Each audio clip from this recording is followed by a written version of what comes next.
चलें जी सब लोग बिस्मिल्लाहिर्रहमानिर्रहीम, अस्सलाम वालेकुम एवरीवन। प्लीज जरा मेरी बात को सुनना स्टार्ट कीजिएगा।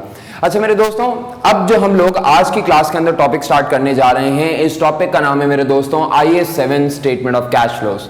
अच्छा देखिए, जब आप FR के पेपर की बात करते हैं तो FR के पेपर के अंदर ये स्टेटमेंट ऑफ कैश फ्लोज का जो टॉपिक है, ये है तो बहुत एक अहम टॉपिक, लेकिन इसके लिए आपको ये बात को समझना पड़ेगा कि ये वाला टॉपिक आपके पास सेक्शन C के अंदर आज के फॉर्मेट के अंदर टेस्ट नहीं होने वाला।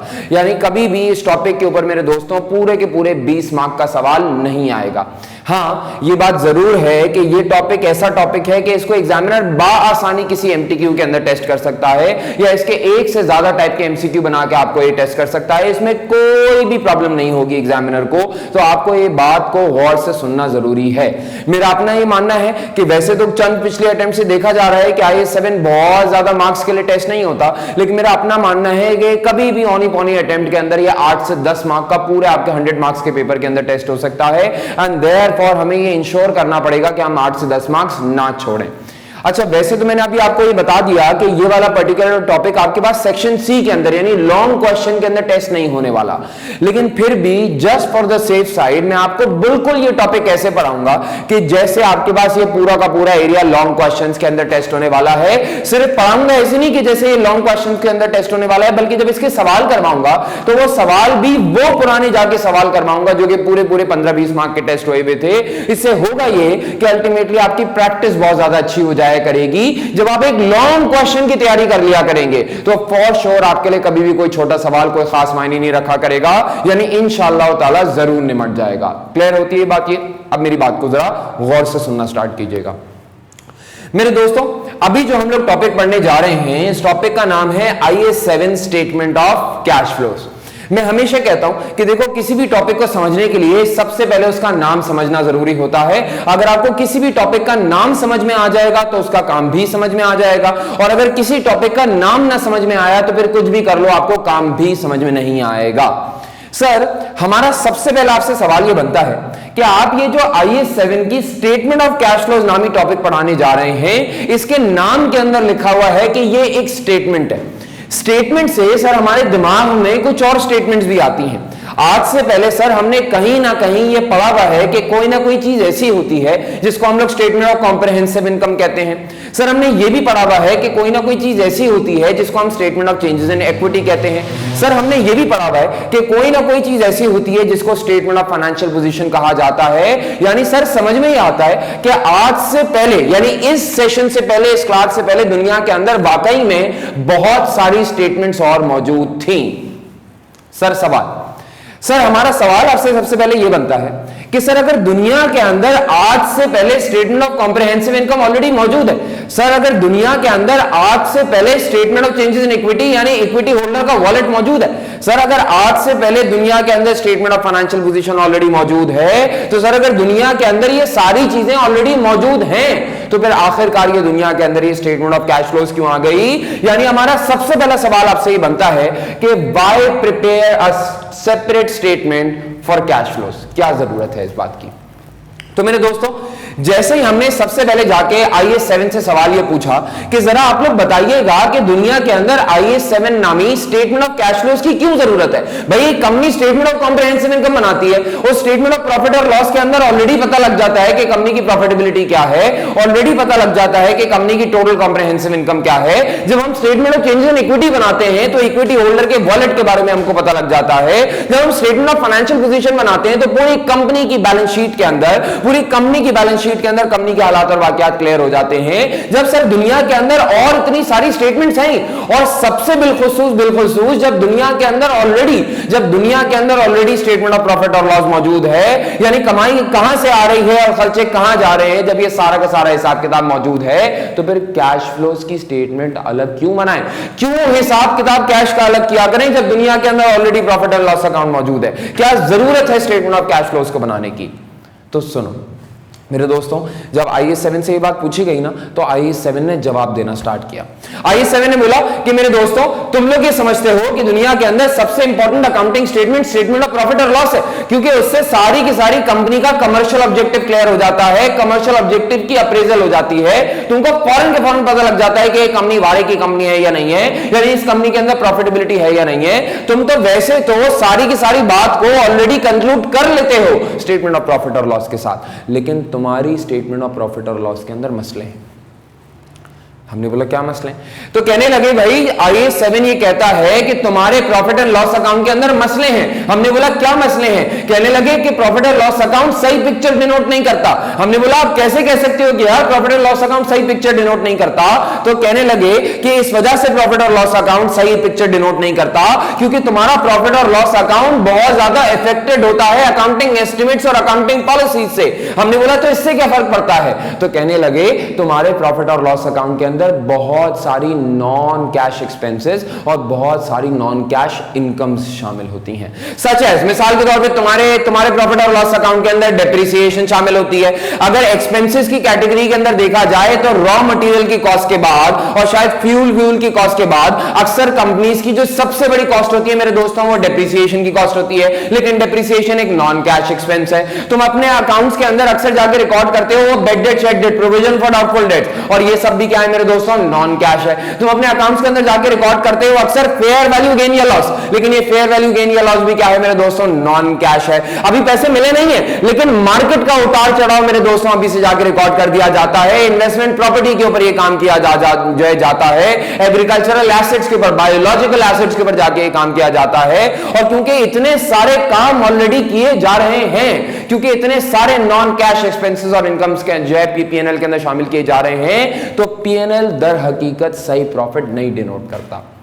यानी अगर मिसाल के तौर पे किसी कंपनी का ऑपरेटिंग प्रॉफिट या for example profit after tax आ जाता है 1 लाख का, तो बेटा अगर किसी कंपनी का प्रॉफिट आफ्टर टैक्स आ जाता है मिसाल के तौर पे 1 लाख का, तो ये कहीं कोई गारंटी नहीं दे रहा, तुम्हारा प्रॉफिट और लॉस अकाउंट कोई गारंटी नहीं दे रहा कि कंपनी के पास $1 लाख भी पड़े हुए होंगे।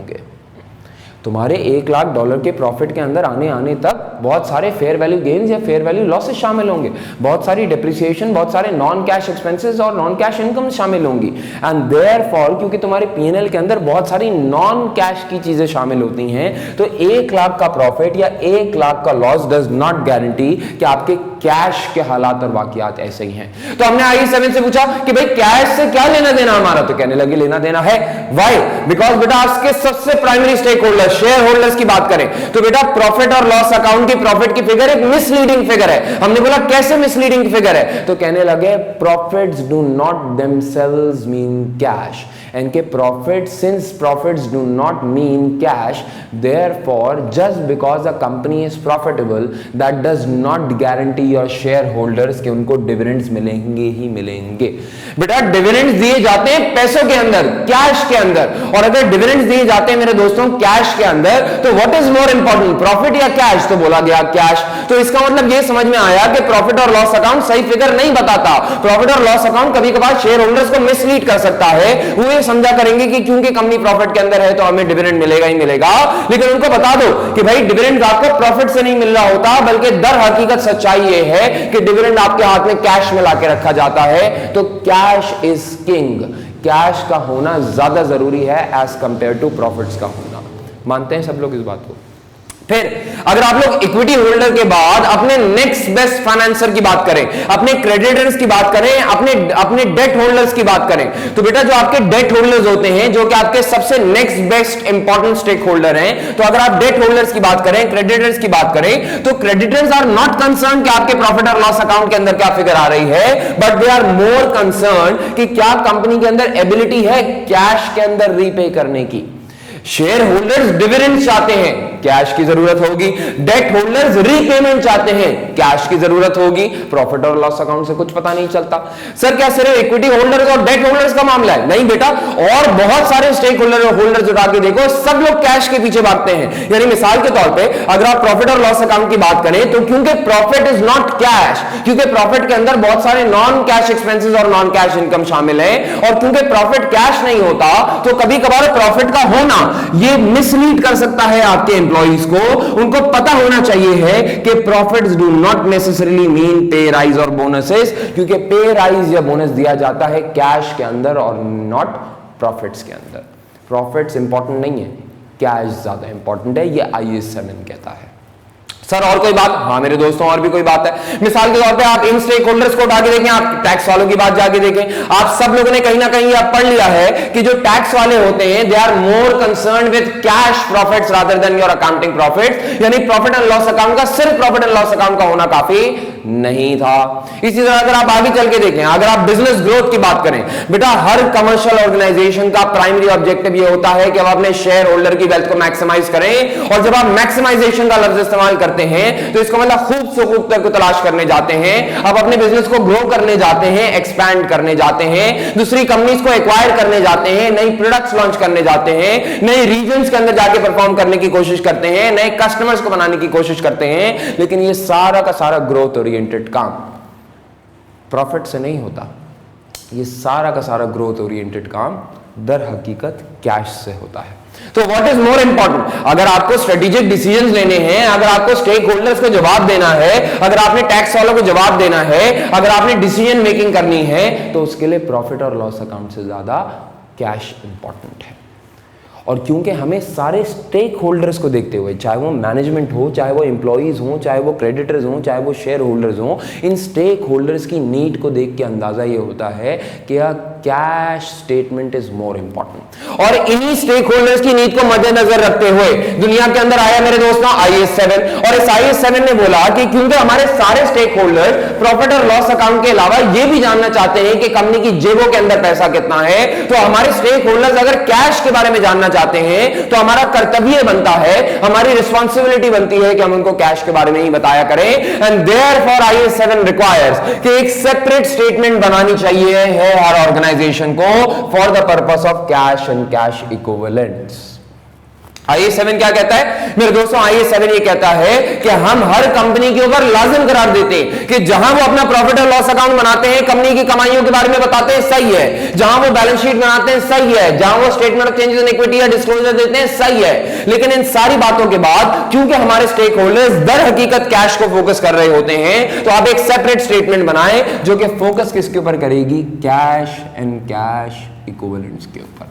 सर आप ये कहते हैं कि एक सेपरेट स्टेटमेंट बनानी है for cash and cash equivalents, आप कहते हैं एक सेपरेट स्टेटमेंट बनानी है for cash and cash equivalents, लेकिन सबसे पहले सर ये तो बताएं कि आखिरकार ये कैश एंड कैश इक्विवेलेंट्स का मतलब क्या होता है?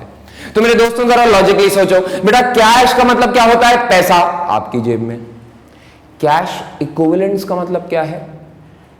कैश के इक्विवेलेंट, कैश के इक्विवेलेंट, कैश के इक्विवेलेंट, यानी कैश एंड कैश इक्विवेलेंट्स का मतलब क्या हुआ? IAS 7 कहता है बेटा कैश एंड कैश इक्विवेलेंट का मतलब यह होता है कि जब हम एक सेपरेट स्टेटमेंट की डिमांड करते हैं, तो इस सेपरेट स्टेटमेंट के अंदर जब हम कैश एंड कैश इक्विवेलेंट्स की बात करते हैं, तो इसका मतलब हम ये नहीं कह रहे कि सिर्फ और सिर्फ जो सॉलिड कैश पड़ा हुआ है हम उसकी बात कर रहे होंगे, बल्कि अगर कोई ऐसी चीज है जो कि बजाते खुद कैश के इक्विवेलेंट है, तो उसके लिए भी ये स्टेटमेंट बनाई जा रही है। Sir what do you mean by cash and cash equivalent? बेटा अगर IAS 7 से पूछा जाए कि कैश एंड कैश इक्विवेलेंट का मतलब क्या होता है, तो IAS 7 कहता है भाई कैश एंड कैश इक्विवेलेंट का मतलब क्या है? सबसे पहले कैश, और कैश का मतलब क्या होगा कि तुम्हारे पास कैश इन हैंड हो या कैश एट बैंक हो, मैं उसकी बात कर रहा हूं। जब आप मुझसे ये पूछते हो कि कैश के इक्विवेलेंट क्या है, तो हम ये बोलते हैं कोई भी ऐसी चीज जो कि बजाते खुद रेडिली कन्वर्टेबल इनटू कैश हो, यानी एज गुड एज कैश हो। तो sir as good and cash बोले तो IAS 7 कहता है कि जैसे कि demand deposits. Sir what do you mean by demand deposit? बेटा डिमांड डिपॉजिट फिक्स डिपॉजिट नहीं है, फिक्स डिपॉजिट तो लंबे अरसे के लिए फिक्स कर दिया जाता है। डिमांड डिपॉजिट्स का मतलब ये हुआ कि जैसे आप सेविंग्स अकाउंट की बात कर रहे हैं, अगर आपका सेविंग्स अकाउंट के अंदर पैसा पड़ा है, देखो सोचो कैश एंड कैश इक्विवेलेंट्स बोले तो अगर आपका पैसा आपकी जेब में पड़ा है, कैश एंड कैश इक्विवेलेंट। अगर आपका पैसा बैंक के पास पड़ा है तो ये भी कैश एंड कैश इक्विवेलेंट। अगर आपका पैसा सेविंग्स अकाउंट के अंदर पड़ा है, डिपॉजिट, लेकिन डिमांड डिपॉजिट का मतलब क्या होता है, जब चाहो डिमांड कर सको, यानी वो पैसा बाहर निकाल सको। अगर आपका पैसा लिक्विड अकाउंट यानी डिमांड डिपॉजिट अकाउंट के अंदर पड़ा है तो ये भी कैश एंड कैश इक्विवेलेंट है। हम इसके लिए भी स्टेटमेंट ऑफ कैश फ्लोज बना रहे हैं। बल्कि IAS 7 जब आगे बढ़ा तो कहने लगा कि देखो भाई, मिसलीड ना करना हमारी बात को, गलत ना समझना हमारी बात से, हमारा फॉर्मेट, हमारा स्टैंडर्ड सिर्फ और सिर्फ एक separate statement cash in hand या कैश एट बैंक के लिए नहीं मांगता, बल्कि इसके अंदर डिमांड डिपॉजिट भी शामिल है। बल्कि कहने लगे कि सिर्फ डिमांड डिपॉजिट के लिए एक स्टेटमेंट ऑफ कैश फ्लोज नहीं मांगता, बल्कि कैश एंड कैश इक्विवेलेंट की डेफिनेशन के अंदर शॉर्ट टर्म इन्वेस्टमेंट्स तक आ जाती है।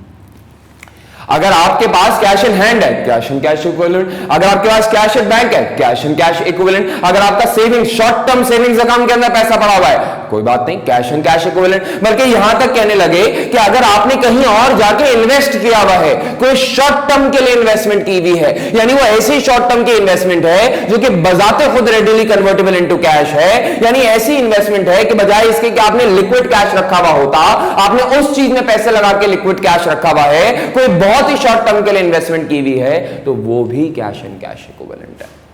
सर शॉर्ट टर्म इन्वेस्टमेंट बोले तो बेटा IAS 7 उसकी डेफिनेशन ये देता है कि शॉर्ट टर्म इन्वेस्टमेंट्स का मतलब मैं उन इन्वेस्टमेंट्स की बात कर रहा हूं who mature within 3 months, who mature within 3 months। अगर कंपनी के पास कोई भी ऐसी शॉर्ट टर्म इन्वेस्टमेंट है, यानी किधर भी जाके पैसा लगाया हुआ है, लेकिन वो ऐसा पैसा लगाया हुआ है which is due to mature within 3 months। What do mean by due to mature within 3 months? यानी जिस दिन कैश फ्लो बनाई जा रही है, यानी रिपोर्टिंग डेट को जब कैश फ्लो बनाई जा रही है, अगर उससे 3 महीने के अंदर अंदर ये इन्वेस्टमेंट मैच्योर होने वाली है, ये इन्वेस्टमेंट खत्म होने वाली है, तो ऐसी इन्वेस्टमेंट को भी हम एज गुड एज कैश माना करेंगे। हम बोला करेंगे ये भी कैश एंड कैश इक्विवेलेंट है। अब क्योंकि स्टैंडर्ड ने मेरे दोस्तों ये बोल दिया ना कि कोई भी ऐसी इन्वेस्टमेंट जो कि 3 मंथ के अंदर अंदर मैच्योर हो रही होगी, उसी को शॉर्ट टर्म इन्वेस्टमेंट यानी उसी को कैश एंड कैश इक्विवेलेंट माना जाएगा। तो ये मैच्योर का लफ्ज देखते हुए हमें ये बात समझ में आई कि कभी भी शॉर्ट टर्म इन्वेस्टमेंट की डेफिनेशन के अंदर कोई इक्विटी इन्वेस्टमेंट नहीं आ सकती। इक्विटी इन्वेस्टमेंट याद है ना, IFRS 9, अगर तुमने किसी और कंपनी के शेयर खरीदे हुए हो, उसकी बात हो रही है, तो बेटा इक्विटी इन्वेस्टमेंट कभी भी इसकी डेफिनेशन के अंदर नहीं आ सकती, क्योंकि बेटा इक्विटी इन्वेस्टमेंट यानी ऑर्डिनरी शेयर्स, बेटा ऑर्डिनरी शेयर्स की कोई मैच्योरिटी पीरियड नहीं होता है। और बेटा क्योंकि ऑर्डिनरी शेयर्स का कोई मैच्योरिटी पीरियड नहीं होता, इक्विटी इन्वेस्टमेंट का कोई मैच्योरिटी पीरियड नहीं होता, तो इस केस के अंदर शॉर्ट टर्म इन्वेस्टमेंट्स में इक्विटी इन्वेस्टमेंट नहीं आ सकती। तो अगर आएंगी तो सिर्फ और सिर्फ क्या आएंगी, अगर आपने डेट इंस्ट्रूमेंट्स के अंदर इन्वेस्टमेंट की है तो डेट इंस्ट्रूमेंट्स भी बेटा कैश एंड कैश इक्विवेलेंट्स कहला सकते हैं। सर डेट इंस्ट्रूमेंट्स बोले तो बेटा अगर आपने किसी और कंपनी के बॉन्ड्स खरीदे में हैं, किसी कंपनी के लोन नोट्स या डिबेंचर्स खरीदे में हैं, तो ये लोन नोट्स या डिबेंचर्स या बॉन्ड्स भी कैश एंड कैश इक्विवेलेंट कहला सकते हैं। शर्त क्या है कि वो इतनी जल्दी वाले इंस्ट्रूमेंट्स हों which are due to mature within 3 months। If they are due to mature within 3 months तो वो कैश एंड कैश इक्विवेलेंट का पार्ट होंगे, यानी इन्हीं के लिए एक separate statement of cash flows बनाई जा रही होगी। कभी आपके सामने एक सवाल आएगा, कभी एग्जामिनर आपसे सवाल पूछेगा और उसमें एग्जामिनर आपको लिख के दे देगा कि यार ऊपर देखो, याद रखना जब भी कोई स्टेटमेंट ऑफ कैश फ्लोज का सवाल आएगा तो 2 बैलेंस शीट और 1 इनकम स्टेटमेंट कम से कम गिवन होगी। 2 बैलेंस शीट और 1 इनकम स्टेटमेंट के अलावा कभी भी स्टेटमेंट ऑफ कैश फ्लोज बनाई ही नहीं जा सकती। अगर 2 बैलेंस शीट ना हो और 1 इनकम स्टेटमेंट यानी करंट ईयर की इनकम स्टेटमेंट ना हो तो कोई दुनिया का माय का लाल ऐसा नहीं है जो कि कैश फ्लो बना सके। तो इसके लिए जरूरी होगा कि आपको एग्जामिनर बैलेंस शीट जरूर देगा। अब लेटेस्ट सपोज एग्जामिनर ने आपको बैलेंस शीट दी और उस बैलेंस शीट के अंदर लिखा हुआ आ रहा है इन्वेस्टमेंट्स और नीचे नोट्स के अंदर लिख के दे देता है they are due to mature within 3 months। अगर एग्जामिनर लिख के दे देता है कि they are due to mature within 3 months तो इसका मतलब क्या होगा कि ये investments cash and cash equivalents का पार्ट हैं, यानी इन्हीं के लिए स्टेटमेंट ऑफ कैश फ्लोज बनाई जा रही होगी। एक ऐसा भी हो सकता है कि एग्जामिनर आपके सामने सवाल दे, उस सवाल के अंदर एग्जामिनर आपको ये बोले कि इन्वेस्टमेंट्स बैलेंस शीट के अंदर लिख के देता हूं और नीचे लिख के देता हूं these investments are not to mature within 3 months। If these investments are not to mature within 3 months तो इसका मतलब लंबे अरसे की इन्वेस्टमेंट है, और अगर लंबे अरसे की इन्वेस्टमेंट है तो ये कभी भी एज गुड एज कैश नहीं है, इनको कभी भी कैश एंड कैश इक्विवेलेंट्स का पार्ट नहीं बनाया जा सकता। सर अगर मिसाल के तौर पे सर क्योंकि हमारी अटेम्प्ट है और आपने हमेशा बताया है कि अपनी अटेम्प्ट हमेशा मुश्किल होती है, तो सर अगर हमारी अटेम्प्ट आए और उस अटेम्प्ट के अंदर एग्जामिनर ने इन्वेस्टमेंट लिख के दिया हो लेकिन उसके साथ साथ कुछ भी ना लिख के दिया हो, यानी they are due to mature within 3 months या they are not due to mature within 3 months का कोई अल्फाज एग्जामिनर ने लिख के नहीं दिया, कुछ भी एग्जामिनर ने नहीं लिख के दिया, तो सर फिर क्या होगा? बेटा अगर एग्जामिनर ने कुछ नहीं लिख के दिया तो मेरी जान फिर ये अजम्पशन का मामला है, यानी ये आपके ऊपर होगा कि आप सवाल के अंदर कौन सी अजम्पशन अप्लाई करते हैं। आप चाहें तो लिख दीजिएगा आंसर के अंदर it is assume that these investments will mature within 3 months, और उस केस के अंदर इन्वेस्टमेंट्स को कैश एंड कैश इक्विवेलेंट का पार्ट बना लिया जाएगा, या फिर ऐसे लिख देना कि I assume that these investments are not to mature within 3 months, और उस सिनेरियो के अंदर इन इन्वेस्टमेंट्स को कैश एंड कैश इक्विवेलेंट का पार्ट ना बनाइएगा because they are not due to mature within 3 months. Clear? Assumption का मामला होगा। अब देखो वैसे तो मैंने तुम लोगों को बता दिया कि मामला है सारा का सारा अजम्पशन का, लेकिन देखो एक 7वां सेंस ज़रूरी होता है हर एग्जाम पास करने के लिए, और उस 7वें सेंस को मैं कहता हूँ कॉमन सेंस। कॉमन सेंस क्या है बेटा? अगर मिसाल के तौर पे आपके सामने बैलेंस शीट बनी हुई आए और उस बैलेंस शीट के अंदर इन्वेस्टमेंट्स लिख के दी हुई हैं, let us suppose current assets के अंदर, तो अगर इन्वेस्टमेंट्स लिख के दी हुई हैं करंट एसेट्स के अंदर और कोई बच्चा नीचे लाइन ये लिख दे आंसर के अंदर कि I assume that they will not mature within 3 months, तो मेरे हिसाब से शायद ये सही तरीका नहीं होगा।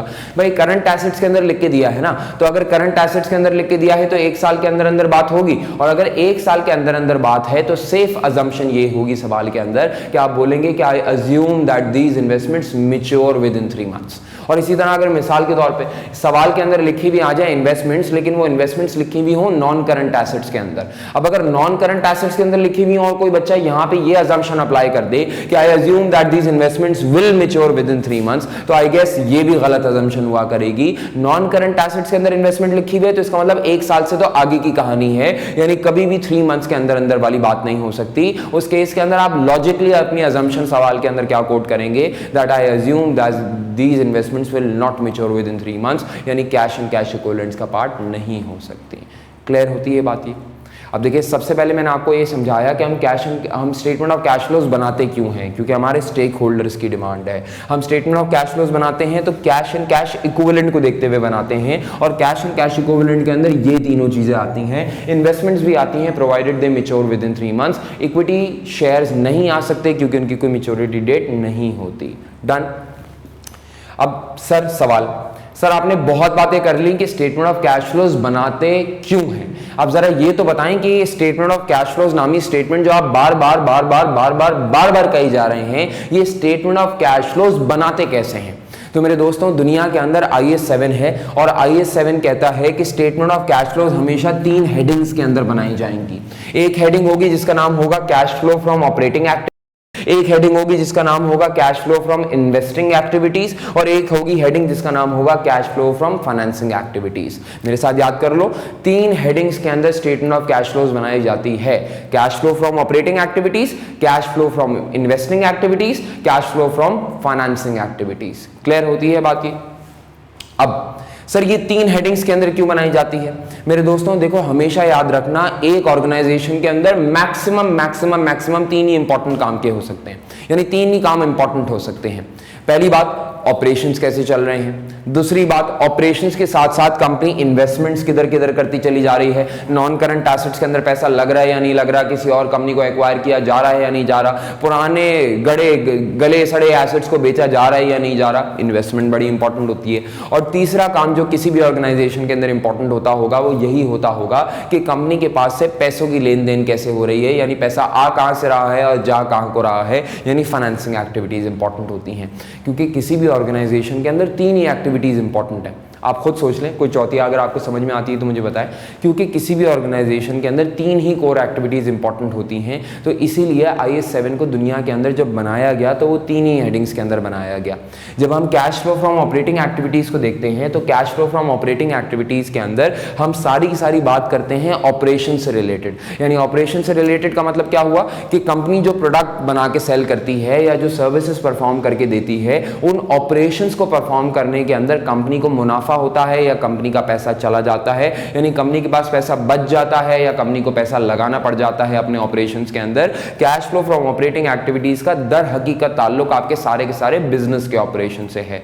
फिर जब हम इन्वेस्टिंग एक्टिविटीज की बात करते हैं तो बेटा इन्वेस्टिंग एक्टिविटीज का दर हकीकत ताल्लुक इस बात से है कि कंपनी इन्वेस्टमेंट किधर किधर करती चली जा रही है। क्या आपने लॉन्ग रन के लिए नॉन करंट एसेट्स के अंदर इन्वेस्टमेंट कर रही है, क्या प्रॉपर्टी प्लांट एंड इक्विपमेंट को खरीद रही है, क्या पैसे अरेंज करने के लिए पुराने प्रॉपर्टी प्लांट एंड इक्विपमेंट को डिस्पोज कर रही है, बेटा क्या गवर्नमेंट ग्रांट आ रहा है, बेटा क्या कहीं किसी शेयर्स के अंदर या किसी डेट इंस्ट्रूमेंट के अंदर पैसे लगाए जा रहे हैं, क्या कोई इन्वेस्टमेंट के नतीजे में कोई डिविडेंड इनकम या इंटरेस्ट इनकम आ रही है। तो जितनी भी इन्वेस्टमेंट से रिलेटेड हालात और वाकयात होते हैं वो इन्वेस्टिंग एक्टिविटीज के अंदर डिस्कस किए जाते हैं। डन।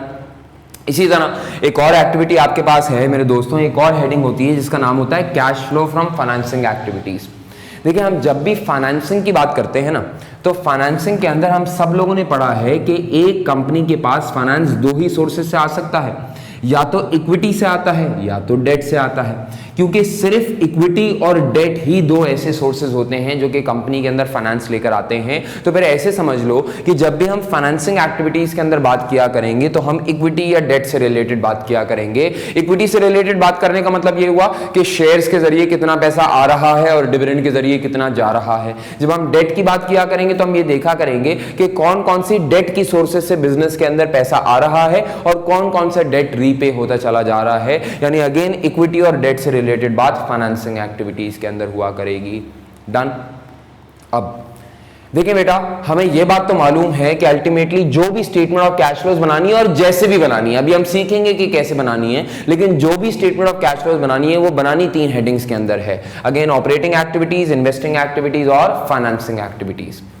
लेकिन IAS 7 जब ऑपरेटिंग एक्टिविटीज की बात करता है, देखो याद रखना तुम्हारी स्टेटमेंट ऑफ कैश फ्लोज के अंदर अगर कोई सबसे इंपॉर्टेंट हेडिंग है ना, यानी सबसे ज्यादा टाइम कंज्यूमिंग हेडिंग है, सबसे ज्यादा समझने वाली हेडिंग है, तो वो ऑपरेटिंग एक्टिविटीज की है। एक बार आपको ऑपरेटिंग एक्टिविटीज समझ में आ जाए तो सारी की सारी चीजें समझ में आ जाती हैं, असल बिजनेस के ऑपरेशंस होते हैं। और तभी ऑपरेटिंग एक्टिविटीज के अंदर IAS 7 बजाते खुद दो तरीके के मेथड्स अलाउ करता है।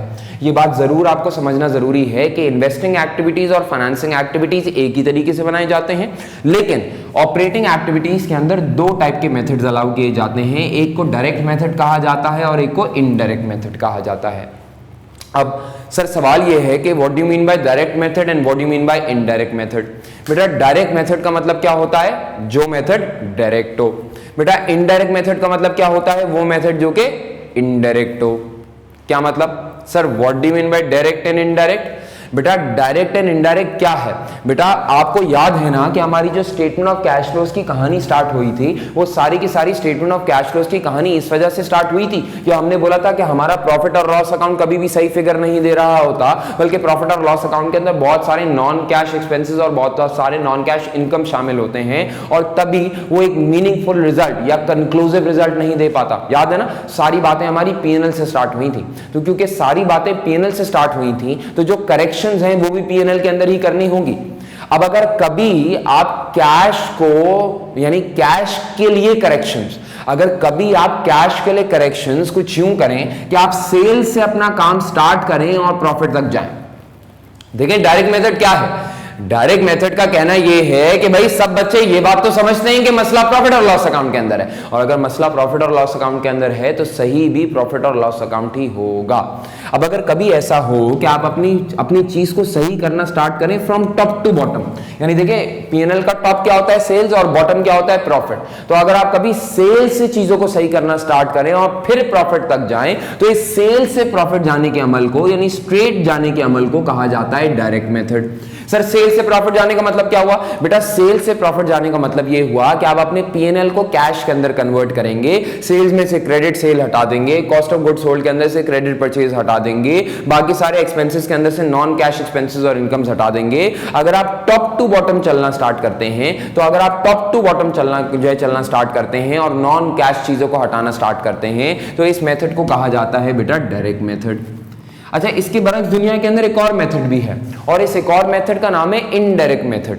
अच्छा, इनडायरेक्ट मेथड के नाम से ही जाहिर है ये इनडायरेक्ट है, यानी उल्टा है। Sir what do you mean bye उल्टा है, बेटा ये चलता ही उल्टा है। अगर आप टॉप टू बॉटम आया करते थे, अगर टॉप से लेकर बॉटम तक करेक्शंस किया करते थे तो ये डायरेक्ट मेथड था, और अगर कभी आप बॉटम टू टॉप आए यानी उल्टा चले, अगर आप प्रॉफिट से उठ के सेल्स आ रहे हो यानी बॉटम टू टॉप जा रहे हो, तो इस मेथड को क्या कहा जाता है मेरे दोस्तों? इनडायरेक्ट मेथड कहा जाता है। इनडायरेक्ट मेथड के अंदर हम सबसे पहले प्रॉफिट की फिगर उठाते हैं और उस प्रॉफिट की फिगर से रिवर्स वर्क करना स्टार्ट करते हैं, नॉन कैश चीजों को हटाना स्टार्ट करते हैं और अल्टीमेटली प्रॉफिट की फिगर से उठते उठते उठते उठते उठते सेल्स तक पहुंच जाते हैं और सारी नॉन कैश चीजों को डिलीट कर देते हैं। अगर आप ऊपर से चलते हुए नीचे आए तो बस इसको डायरेक्ट मेथड कहा जाता है, अगर आप नीचे से चलते हुए ऊपर चले जाएं तो इसको इनडायरेक्ट मेथड कहा जाता है। बेटा देखो दोनों की अप्रोचेस में फर्क है, आंसर दोनों का सेम आता है, ये बात याद रखो, आंसर दोनों का सेम आता है।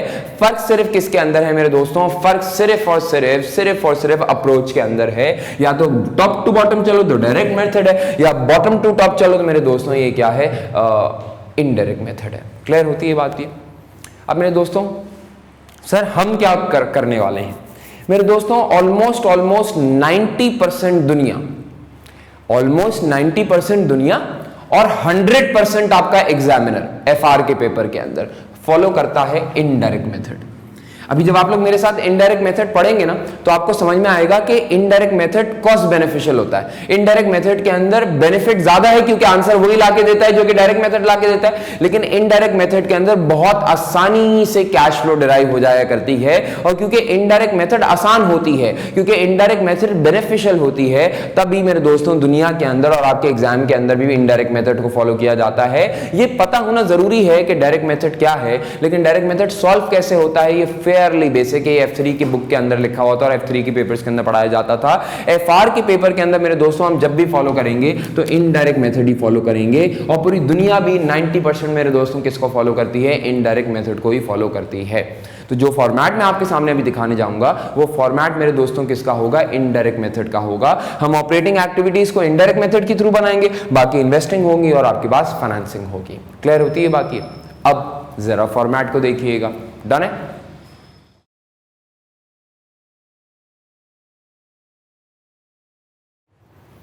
अब मेरे दोस्तों अगर अब हम फॉर्मेट पे गौर करें, स्टेटमेंट ऑफ कैश फ्लोज का फॉर्मेट आखिरकार होता क्या है? जैसे कि आप लोग देख रहे हैं एक बहुत ही छोटा सा फॉर्मेट होता है और इस छोटे से फॉर्मेट के जरिए मेरे दोस्तों अल्टीमेटली आपका स्टेटमेंट ऑफ कैश फ्लोज खत्म हो जाता है। अब देखिए सबसे इंपॉर्टेंट चीज जो कि पूरे के पूरे स्टेटमेंट ऑफ कैश फ्लोज के लेक्चर के अंदर है वो ये है, ये वाला फॉर्मेट। अगर अभी आप मेरे साथ वक्त लगा के बड़े तहम्मुल से इस पूरे के पूरे फॉर्मेट को सुन लें, समझ लें, then I can guarantee you, मैं आपसे वादा करता हूं कि स्टेटमेंट ऑफ कैश फ्लोज आपके लिए कोई बड़ी बात नहीं होगी। हाँ, लेकिन अगर आपने जल्दबाजी की, आपने चाहा कि यार कुछ ना कुछ करके आगे बढ़ जाया करें, हम बात को पूरी तरीके से ना सुना करें, कंसंट्रेशन ना रखा करें, तो आई कैन अश्योर यू कि शायद इससे मुश्किल टॉपिक आपकी जिंदगी के अंदर कोई नहीं रहा करेगा। The most important thing is कि आप अपनी कंसंट्रेशन बिल्कुल मेरी तरफ रखें और तहम्मुल से चुपचाप बैठ जाएं और बस मेरी बात को सुनते रहें। मेरे दोस्तों फॉर्मेट स्टार्ट करने जा रहे हैं हम लोग किस चीज का? स्टेटमेंट ऑफ कैश फ्लोज का। सर सवाल, सर ये स्टेटमेंट ऑफ कैश फ्लोज का फॉर्मेट चलता कैसे है? बेटा सबसे पहला काम आपको स्टेटमेंट ऑफ कैश फ्लोज के अंदर करना यह है कि सबसे पहले आप लोग हेडिंग डाल देंगे statement of cash flows for the year ended फलाना ढिमकाना। इस बात को याद रखना कि स्टेटमेंट ऑफ कैश फ्लोज पूरे साल की कहानी बताती है और तभी इसको for the year ended construct किया जाता है। मेरे दोस्तों जैसे कि मैंने अभी आप लोगों को बताया, तरीकेकार कुछ इस तरीके का रहा करेगा कि स्टेटमेंट ऑफ कैश फ्लोज के केस के अंदर आप सबसे पहले हेडिंग ये डाला करेंगे cash flow from operating activities.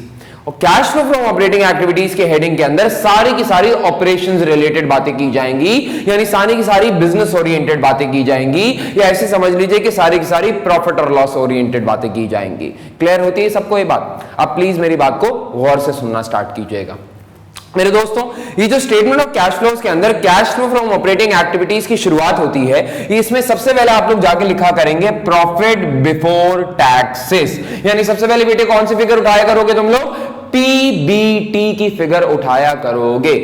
एक सेकंड सर, एक सवाल।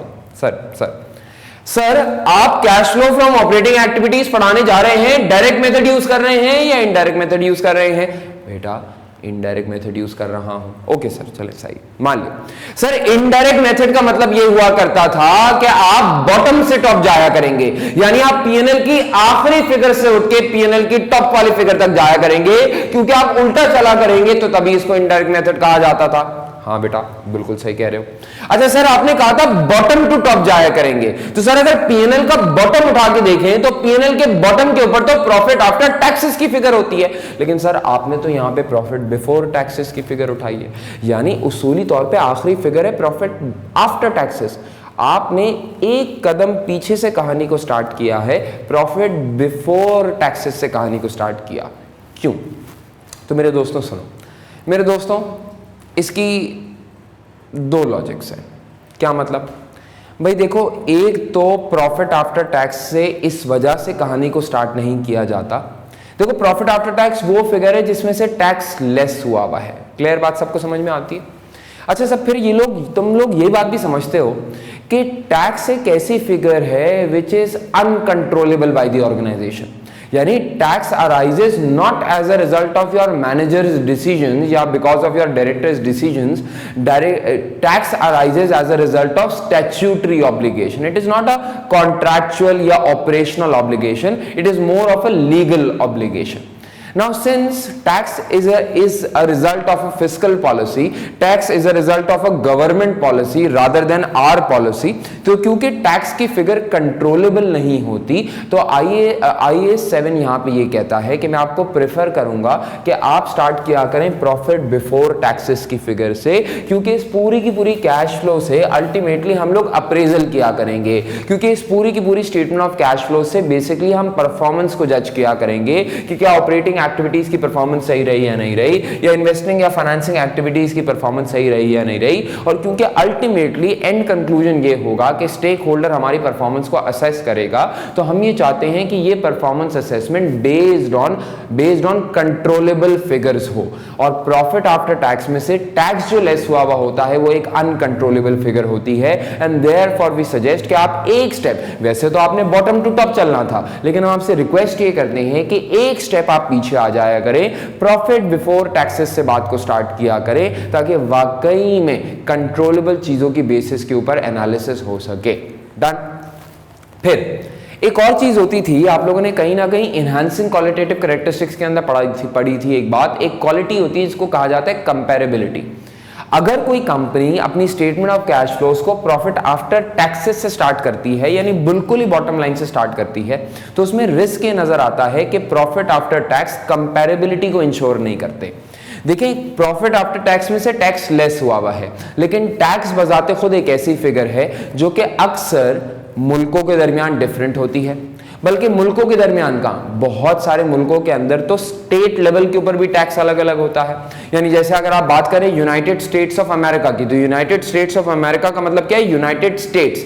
बहुत सारी इंडिपेंडेंट स्टेट्स हैं जिनको यूनाइट किया जाता है यूएसए की फेडरेशन के अंदर, यानी एक गवर्नमेंट के अंदर। यूएसए के अंदर अक्सर ऐसा होता है कि हर स्टेट के टैक्स के लॉज बिल्कुल अलग अलग होते हैं।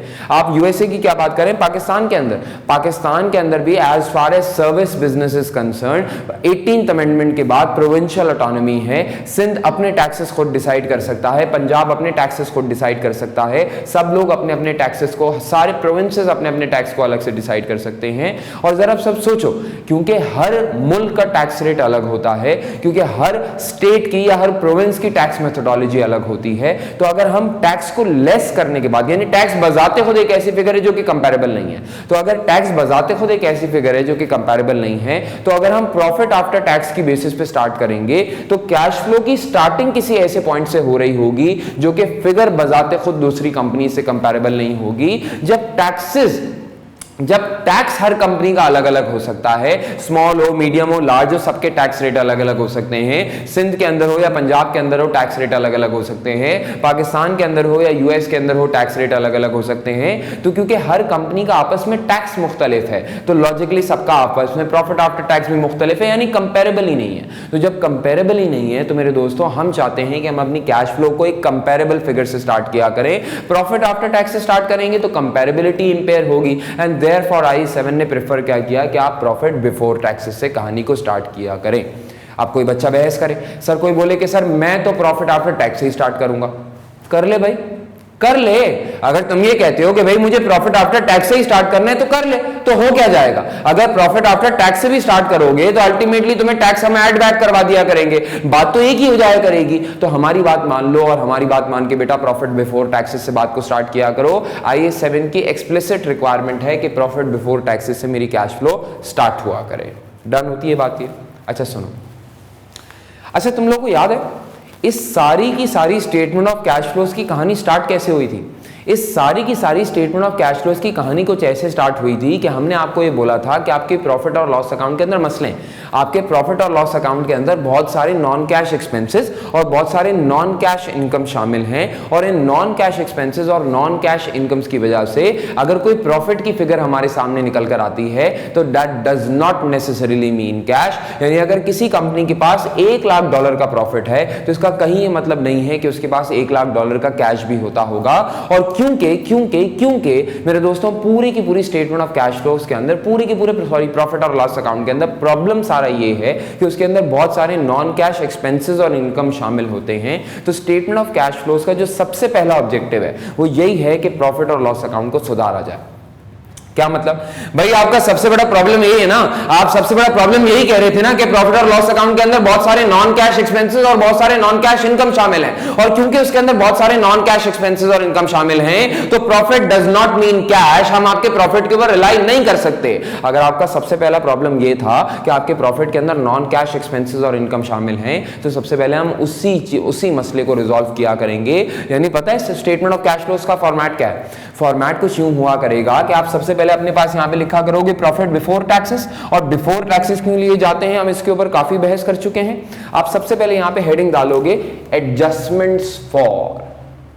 क्या करोगे? कुछ अपने प्रॉफिट बिफोर टैक्स के अंदर एडजस्टमेंट्स करोगे। अब तुम्हारा सवाल ये होगा सर के प्रॉफिट बिफोर टैक्स के अंदर क्या क्या एडजस्टमेंट्स करूंगा या करूंगी या व्हाटएवर। तो मेरे जान बेटा प्रॉफिट बिफोर टैक्सेस के अंदर क्या एडजस्ट किया जाएगा?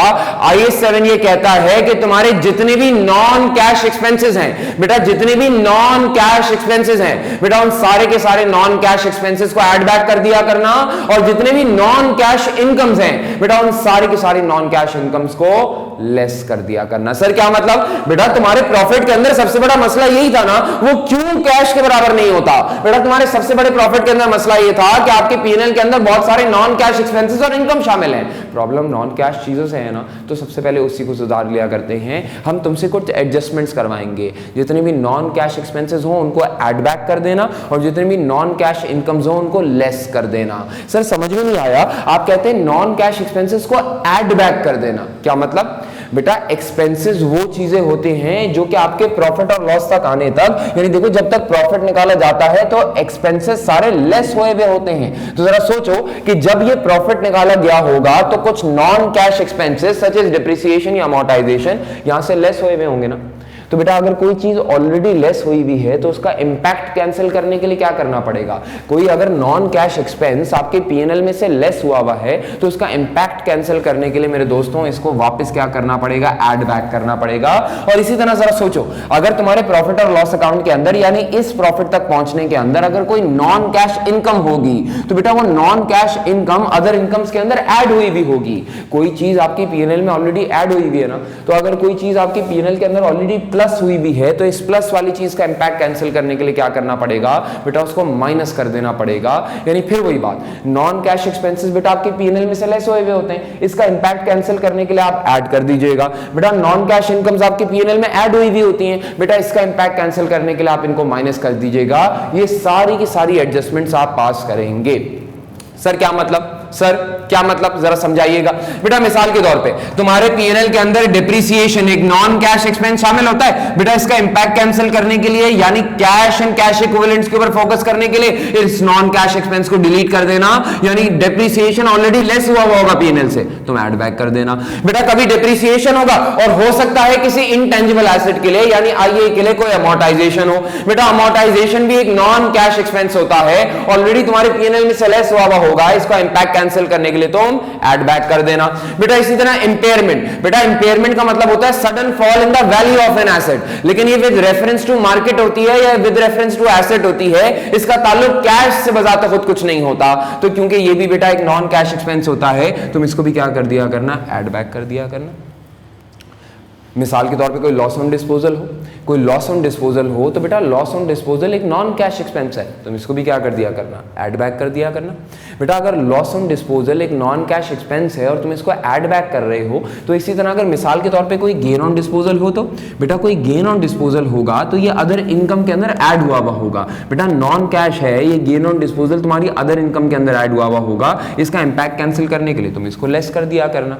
तुम्हें याद है बहुत सारे अकाउंटिंग स्टैंडर्ड्स के अंदर सच एज IFRS 9 के अंदर, IAS 40 के अंदर, IAS 41 के अंदर तुम बार बार मार्क टू मार्केट किया करते थे, और जब तुम बार बार मार्क टू मार्केट किया करते थे तो वैल्यू बढ़ती थी मार्केट के अंदर या वैल्यू गिरती थी मार्केट के अंदर, लेकिन उसका इंपैक्ट तुम अपने जो है प्रॉफिट और लॉस अकाउंट के अंदर रिकॉर्ड कर लिया करते थे। अभी फायदा हुआ नहीं करता था, लेकिन तुम मार्क टू मार्केट कर करके अल्टीमेटली गेन या लॉस बुक कर लिया करते थे। बेटा अगर तुम्हारे पास कोई फेयर वैल्यू गेन या लॉस आया है तो बेटा ये फेयर वैल्यू गेन या लॉस मार्केट का गेन या लॉस है, ये मार्क टू मार्केट की वजह से, आपकी अकाउंटिंग की वजह से आया होगा, दर हकीकत ये कैश नहीं है। आपको मार्केट की वैल्यू बढ़ने या गिरने से फायदा या नुकसान हो रहा है, आपको कैश कोई नहीं दे रहा। अगर आपको कैश कोई नहीं दे रहा तो ये सारे के सारे फेयर वैल्यू गेन या लॉसेस मेरे दोस्तों नॉन कैश हुआ करते होंगे। अगर कोई फेयर वैल्यू गेन होगा तो बेटा फेयर वैल्यू गेन ऊपर अदर इनकम्स में ऐड हुआ होगा। अगर कोई चीज आपके पीएनएल में ऐड हुई भी है तो बेटा गेन का इंपैक्ट लेस करने के लिए, बेटा गेन का इंपैक्ट सेट ऑफ करने के लिए तुम फेयर वैल्यू गेन्स को लेस कर दिया करना। अगर कभी तुम्हारे पीएनएल के अंदर कोई फेयर वैल्यू लॉसेस हो तो बेटा फेयर वैल्यू लॉसेस ऑलरेडी एक एक्सपेंस होते हैं, तुम्हारे पीएनएल के अंदर से लेस हुए हुए होंगे, इनका इंपैक्ट कैंसिल करने के लिए तुम क्या कर दिया करना, ऐड बैक कर दिया करना। बात समझ में आती है सर? बस नहीं बेटा, हजारों मिसालें ऐसी हो सकती हैं जिसके अंदर तुम्हारे सामने कोई ना कोई नॉन कैश एक्सपेंस या नॉन कैश इनकम आ जाएगा। मिसाल के तौर पे तुम्हारे सामने कोई वारंटी का प्रोविजन आ जाए तो बेटा वारंटी का प्रोविजन तब बनाया जाता है जब प्रोबेबल आउटफ्लो हो, आउटफ्लो हो जाए तब नहीं बनाया जाता। तो अभी पैसे गए नहीं है लेकिन तुमने अपनी बुक्स के अंदर एक एक्सपेंस रिकॉर्ड कर लिया होगा, अगेन एक नॉन कैश एक्सपेंस है, तुम ऐड बैक कर दिया करना। बेटा लुबिलबाब क्या है कि एडजस्टमेंट्स के अंदर जितने भी नॉन कैश एक्सपेंसेस हैं उनको ऐड बैक कर दिया करना, और जितने भी नॉन कैश इनकम्स हैं बेटा उनको लेस कर दिया करना। खुद ब खुद जब तुम नॉन कैश चीजों को हटाना स्टार्ट कर दोगे तो तुम कैश की तरफ राग़िब होना स्टार्ट हो जाओगे, तुम कैश की तरफ पहुंचना स्टार्ट कर जाओगे। क्लियर होती है बात? ये सर आपने डेप्रिसिएशन ऐड बैक कराया, ओके, आपने अमोर्टाइजेशन ऐड बैक कराया, ओके, आपने impairment, loss, gain, fair value gain या लॉस ये सब ऐड या लेस करवाया, समझ में आती है सर, सब नॉन कैश चीजें हैं, ओके। लेकिन सर फिर अगर आप फॉर्मेट में जाके देखें तो आपने फॉर्मेट में इसके बाद ऐड करवाया है रेंटल इनकम लेस करवाया हुआ है। सर ये रेंटल इनकम आपने क्यों लेस करवाया?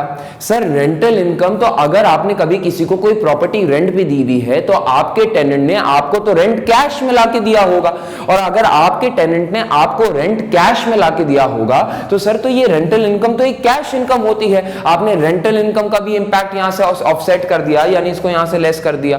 सर इसी तरह अगर आप जाके देखिए dividend income, sir dividend income तो नॉर्मल इनकम होती है। सर डिविडेंड इनकम तो वाकई में आपको कैश मिलता है तो आप इनकम जाके रिकॉर्ड करते हैं। अगर आपने किसी और कंपनी की शेयर्स खरीदे में हैं तो उन्होंने आपको लाके डिविडेंड दिया होगा, सर डिविडेंड तो कैश की फॉर्म में आता है, यानी डिविडेंड इनकम तो एक कैश इनकम होती है, फिर भी आपने उसको यहां से लेस कर दिया है। सर ये क्यों? बात तो तुम्हारी सही है, रेंटल इनकम हो या डिविडेंड इनकम हो, ये तो दोनों तो वाकई में सोचा जाए तो ये कैश इनकम्स होती हैं, और हमारा एडजस्टमेंट फॉर के अंदर काम क्या करना था कि सारे के सारे नॉन कैश एक्सपेंसेस और इनकम्स को एडजस्ट करना था। तो सर फिर यहाँ पे रेंटल इनकम और डिविडेंड इनकम क्यों? बेटा रीजन, बेटा अगर आप लॉजिकली सोचो तो ये रेंटल इनकम मुझे किस पे मिली होगी? रेंटल इनकम मुझे मिली ऐसे होगी कि मैंने किसी ना किसी को कोई प्रॉपर्टी रेंट पे दी होगी, और उसको प्रॉपर्टी रेंट पे देने की वजह से मेरे दोस्तों मुझे कोई ना कोई इनकम मिल गई होगी, कोई ना कोई रेंट मिल गया होगा। और जैसे मैंने आपको ये बोला कि बेटा किसी ना किसी प्रॉपर्टी पे मुझे रेंट मिला होगा, फौरन आपके दिमाग में एक IAS झलकता होगा जिसका नाम था IAS 40। याद है IAS 40 का नाम हुआ करता था इन्वेस्टमेंट प्रॉपर्टी। नाम से देखो इन्वेस्टमेंट प्रॉपर्टी, कुछ आ रहा है दिमाग में? Investment property, investment property. बेटा इसी तरह अगर तुम देखो डिविडेंड इनकम, तो बेटा डिविडेंड इनकम आपको मिलेगी तब जब आपने किसी और कंपनी के शेयर्स के अंदर इन्वेस्टमेंट की भी होगी। अगर एक कंपनी ने किसी और कंपनी के शेयर्स के अंदर इन्वेस्टमेंट की भी है तो बीइंग अ शेयर होल्डर उनको बार बार डिविडेंड मिल जाया करता होगा, लेकिन देखो उसके लिए किसी और के शेयर्स के अंदर इन्वेस्ट करना जरूरी था। क्या मतलब? बेटा समझ में आया कि चाहे रेंटल इनकम की बात करो चाहे डिविडेंड इनकम की बात करो, आपकी बात बिल्कुल सही है। चाहे रेंटल इनकम हो चाहे डिविडेंड इनकम हो, ये दोनों कैश के अंदर ही मिला करते हैं। लेकिन मेरे दोस्तों ये भी तो सोचो, रेंटल इनकम और डिविडेंड इनकम दोनों का ताल्लुक दर हकीकत इन्वेस्टिंग एक्टिविटीज से होता है। तो इन इनकम्स को दर हकीकत कहां पे नजर आना चाहिए है? चाहे रेंटल इनकम हो चाहे डिविडेंड इनकम हो, मेरे दोस्तों इन दोनों को नजर आना चाहिए है इन्वेस्टिंग एक्टिविटीज के अंदर। मानते हो तुम सब लोग इस बात को? अब लॉजिकली सोचना, देखो ये रेंटल इनकम और डिविडेंड इनकम मेरे पीएनएल के अंदर ऑलरेडी शामिल होगी, और अगर ये रेंटल इनकम और ये डिविडेंड इनकम मेरे पीएनएल के अंदर एज एन इनकम ऑलरेडी शामिल है, तो इसका मतलब इस प्रॉफिट के अंदर ऑलरेडी शामिल है। सब लोग मानते हैं इस बात को? अच्छा, फिर ये बात भी मानो कि तुम लोगों ने अभी मेरे साथ इस बात को एक्सेप्ट किया कि रेंटल इनकम और डिविडेंड इनकम आते ही तब है जब आपके पास कोई ना कोई इन्वेस्टमेंट प्रॉपर्टी हो या आपके पास कोई ना कोई इन्वेस्टमेंट इन शेयर्स हो। तो दर हकीकत इन दोनों टाइप की इनकम्स को आना इन्वेस्टिंग एक्टिविटीज के अंदर चाहिए है। अब तुम देखो, एक फंडा है, मुझे इनकम्स को दिखाना यहां पे है, लेकिन क्योंकि ये इनकम्स ऑलरेडी मेरे पीएनएल के अंदर शामिल हैं तो ऑलरेडी मेरे प्रॉफिट एंड लॉस अकाउंट के अंदर भी शामिल होती होंगी। एक दफा इस प्रॉफिट के अंदर रेंटल और डिविडेंड इनकम का इंपैक्ट आया हुआ है। एक दफा इस प्रॉफिट के अंदर रेंटल इनकम और डिविडेंड इनकम का इंपैक्ट आया हुआ है। अगर मैं यही रेंटल इनकम और डिविडेंड इनकम दोबारा इन्वेस्टिंग एक्टिविटीज के अंदर जाके लिख दूंगा तो डबल काउंटिंग नहीं हो जाया करेगी। भाई देखो ना, रेंटल इनकम और डिविडेंड इनकम मेरे पीएनएल के अंदर ऑलरेडी शामिल होती है। तो अगर रेंटल इनकम और डिविडेंड इनकम मेरे पीएनएल के अंदर ऑलरेडी शामिल होती है तो जरा सोचो, एक बार एक इंपैक्ट इस प्रॉफिट के अंदर आया हुआ होगा और एक बार अगर इंपैक्ट ऑलरेडी अदर इनकम की फॉर्म में इस प्रॉफिट के अंदर आया हुआ होगा तो मुझे कहीं और जाके भी इन्वेस्टिंग एक्टिविटीज के अंदर फॉर्मेट के मुताबिक रेंटल इनकम और डिविडेंड इनकम दिखाना है। एक बार इस प्रॉफिट के अंदर भी शामिल होगा, एक बार यहां पे भी शामिल हो जाएगा। तो कहने से डबल काउंटिंग नहीं हो रही होगी, डबल काउंटिंग हो जाएगी। इस डबल काउंटिंग को अवॉइड करने के लिए IAS 7 क्या कहता है? रेंटल इनकम और डिविडेंड इनकम का असल में ताल्लुक इन्वेस्टिंग एक्टिविटीज से होता है। तो ये इनकम असल में कैश फ्लो के अंदर यहां नजर आनी चाहिए, और अगर असल में ये इनकम्स कैश फ्लो में यहां नजर आनी चाहिए हैं तो इसका मतलब प्रॉफिट में से उनका इंपैक्ट डिलीट कर देना होगा। सर प्रॉफिट में उनका इंपैक्ट डिलीट कैसे करेंगे? बेटा ये ऑलरेडी आपके प्रॉफिट के अंदर ऐड हुई भी इनकम्स होती है ना, तो उनको एक बार यहां से लेस कर दिया करना। जब तुम रेंटल इनकम को और डिविडेंड इनकम को यहां से एक बार लेस कर दिया करोगे तो जरा सोचो, पीएनएल के अंदर ऐड हुई हुई थी, जब पीएनएल के अंदर ऐड हुई हुई थी इसका मतलब प्रॉफिट के अंदर ऐड हुई हुई थी। बेटा जब पीएनएल के अंदर ऐड हुई हुई थी और प्रॉफिट के अंदर ऐड हुई हुई थी और तुम यहां से एक बार लेस कर दोगे तो कहने से इंपैक्ट नलिफाई हो जाएगा, बेटा इंपैक्ट जीरो हो जाएगा। एक बार आपके पीएनएल का इंपैक्ट यहां पे माइनस करवा के बेटा जीरो हो जाए तो अल्टीमेटली आप इस इनकम को सही जगह जाके दिखा दीजिएगा, इन्वेस्टिंग एक्टिविटीज की हेडिंग के अंदर जाके बेटा दिखा दीजिएगा, कैश अमाउंट रिसीव्ड दिखा दीजिएगा और बात बिल्कुल सही हो जाया करेगी। यानी वैसे तो समझ में ये आया कि हम सारे के सारे नॉन कैश एक्सपेंसेस और इनकम्स को सही कर रहे थे, लेकिन कभी कभार क्लासिफिकेशंस को भी सही करना पड़ता है, सच एज रेंटल इनकम और डिविडेंड इनकम को सही जगह लाके दिखाना पड़ता है। क्लियर होती है बात? ये अभी मैंने तुमको क्या बताया? अभी मैंने तुमको ये बताया कि देखो एडजस्टमेंट्स फॉर का दर हकीकत क्लासिफिकेशन सही करना भी टारगेट है, लेकिन दर हकीकत टारगेट ये होता है कि सारे के सारे नॉन कैश एक्सपेंसेस और नॉन कैश इनकम्स को आपकी बुक से हटाया जाए। अगर हम अपने पीएनएल से यानी प्रॉफिट बिफोर टैक्सेस से सारे के सारे नॉन कैश एक्सपेंसेस और इनकम्स हटा तो खुद ब खुद कैश के ऊपर आके खड़े हो जाया करेंगे। यही इनडायरेक्ट मेथड का उसूल है। क्लियर होती है सबको ये बात? अब अगर तुम फॉर्मेट में जाके देखो तो इस फॉर्मेट के अंदर मैंने कहीं ना कहीं तुम्हें एक और बात लिख के दी है, और वो बात मैंने लिख के दी है बेटा तुम लोगों को अमोर्टाइजेशन ऑफ ग्रांट। और देखो अमोर्टाइजेशन ऑफ ग्रांट को मैंने यहां से लेस किया हुआ है। तुम लोग याद करो, ग्रांट से तुम लोगों के दिमाग में IAS 20 आता होगा। तुमको याद है IAS 20 के अंदर एक कैपिटल अप्रोच और इनकम अप्रोच हुआ करती थी, और कैपिटल अप्रोच को मना फरमा दिया गया था और इनकम अप्रोच के ऊपर मान लेकर आए थे। फिर अगर तुम्हें यहां तक ये बात याद आ गई तो तुम्हें ये बात भी याद आ जाएगी कि इनकम अप्रोच के अंदर कभी भी पहले दिन ग्रांट को एज एन इनकम नहीं बुक किया जाता था, बल्कि जिस दिन आपको ग्रांट मिलता था बेटा, जिस दिन आपको ग्रांट मिलता था उस दिन आप कैश, डेबिट और डेफर्ड इनकम क्रेडिट कर लिया करते थे और फिर डेफर्ड इनकम को Aahista Aahista over the useful life of the asset, या जिस मैनर के अंदर इनकम को कमाया जा रहा है उस मैनर के अंदर आहिस्ता आहिस्ता पीएनएल के अंदर लेके जाया करते थे। यानी तुम देखो, तुम बार बार Aahista Aahista amortisation of government grant record किया करते थे। बेटा इस 20 को याद करो ना, पैसा मिलता था कभी और, लेकिन वो आहिस्ता आहिस्ता तुम्हारे पीएनएल के अंदर जाया करता था। यानी तुम्हारे पीएनएल के अंदर अमोर्टाइजेशन ऑफ गवर्नमेंट ग्रांट जाया करता था। मानते हो आप लोग इस बात को? फिर तुम ये बात भी मानते हो कि देखो, अमोर्टाइजेशन ऑफ गवर्नमेंट ग्रांट का पैसों से कोई ताल्लुक नहीं होता। ग्रांट का पैसा आपको बहुत पहले मिल चुका होता है, वो आहिस्ता आहिस्ता पीएनएल के अंदर जा रहा होता है, और जब वो आहिस्ता आहिस्ता अमोर्टाइज हो के तो डेफर्ड इनकम तुम्हारी पीएनएल के अंदर जारी होती है, तो वो कैश नहीं होती है, वो दर हकीकत एक नॉन कैश इनकम होती है। पैसा तो तुम्हें बहुत पहले मिल गया होता है, बस वो आहिस्ता आहिस्ता करके बेटा चीजें पीएनएल के अंदर जाती हैं। और अगेन, क्योंकि अमोर्टाइजेशन ऑफ गवर्नमेंट ग्रांट दर हकीकत कैश इनकम नहीं होती है, बल्कि वो आहिस्ता आहिस्ता अमोर्टाइज होने वाली इनकम होती है। तो क्योंकि amortisation of government grant is a non cash income, तो बेटा नॉन कैश इनकम को यहां से क्या कर दिया जाता है? लेस कर दिया जाता है। डन? तुम नोट करो, मैंने अमोर्टाइजेशन ऑफ गवर्नमेंट ग्रांट का इंपैक्ट लेस किया है, लेकिन अगर तुम्हें वाकई में इस साल कोई गवर्नमेंट ग्रांट मिला, अगर वाकई में बेटा तुम्हें इस साल कोई गवर्नमेंट ग्रांट मिला, तो वो जो गवर्नमेंट ग्रांट रिसीव हुआ है बेटा, वो तुम्हारे कैश फ्लो में ऐड हो जाया करेगा। अगर कोई इनकम के अंदर अमोर्टाइजेशन हो रही है, थोड़ा करके बेटा इनकम के अंदर जा रहा है, तो वो जो अमोर्टाइजेशन का इंपैक्ट है बेटा वो हट जाया करेगा, और जो दर हकीकत असल में तुम्हें गवर्नमेंट ग्रांट मिला है बेटा वो ऐड हो जाया करेगा, यानी कैश वैल्यू ऐड हो जाया करेगी। सर, अगर हम आपके फॉर्मेट पे गौर करें तो हमें अभी ये बात क्लिक हुई कि ये जो गवर्नमेंट ग्रांट रिसीव्ड है, हम समझते हैं जो पैसा मिला है उसको कैश फ्लो में लेके जाना है, जो आहिस्ता करके अमोर्टाइजेशन हो रही है उसको पीएनएल में, उसको कैश फ्लो में लेके नहीं जाना। कैश फ्लो का दर हकीकत ताल्लुक पैसों से होता है, तो हर जगह आप पैसों की बात कर रहे हैं। लेकिन सर हमें समझ में ये आया कि आपने गवर्नमेंट ग्रांट रिसीव्ड को इन्वेस्टिंग एक्टिविटीज के अंदर भी दिखाया है, और गवर्नमेंट ग्रांट रिसीव्ड को आपने कहीं ना कहीं ऑपरेटिंग एक्टिविटीज के अंदर भी दिखाया है। ये दो जगह गवर्नमेंट ग्रांट रिसीव्ड को क्यों दिखा रहे हैं? तुम लोग को याद है IAS 20 के अंदर हम लोगों ने पढ़ा था कि एक ग्रांट रिलेटेड टू एसेट होती है और एक ग्रांट रिलेटेड टू इनकम होती है। वो कोई भी grant which is other than grant related to asset, उन सबको ग्रांट रिलेटेड टू इनकम कहा जाता है। बेटा ग्रांट रिलेटेड टू एसेट वो ग्रांट होती है जो आपको तब मिलती है जो कि बेस कर रही होती है किसी ना किसी एसेट को परचेज करने के ऊपर। अब लॉजिकली सोचो, क्योंकि ग्रांट रिलेटेड टू एसेट आपको तब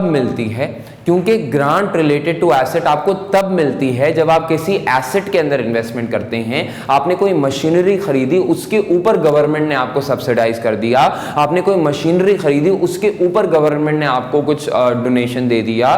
तो क्योंकि government grant related to asset तब मिलता है जब आप एसेट के अंदर इन्वेस्टमेंट करते हो। तो अगर बेटा कभी भी ग्रांट रिलेटेड टू एसेट हो, तो बेटा ग्रांट रिलेटेड टू एसेट दर हकीकत एसेट के अंदर इन्वेस्टमेंट से रिलेट करता है। और अगर एसेट की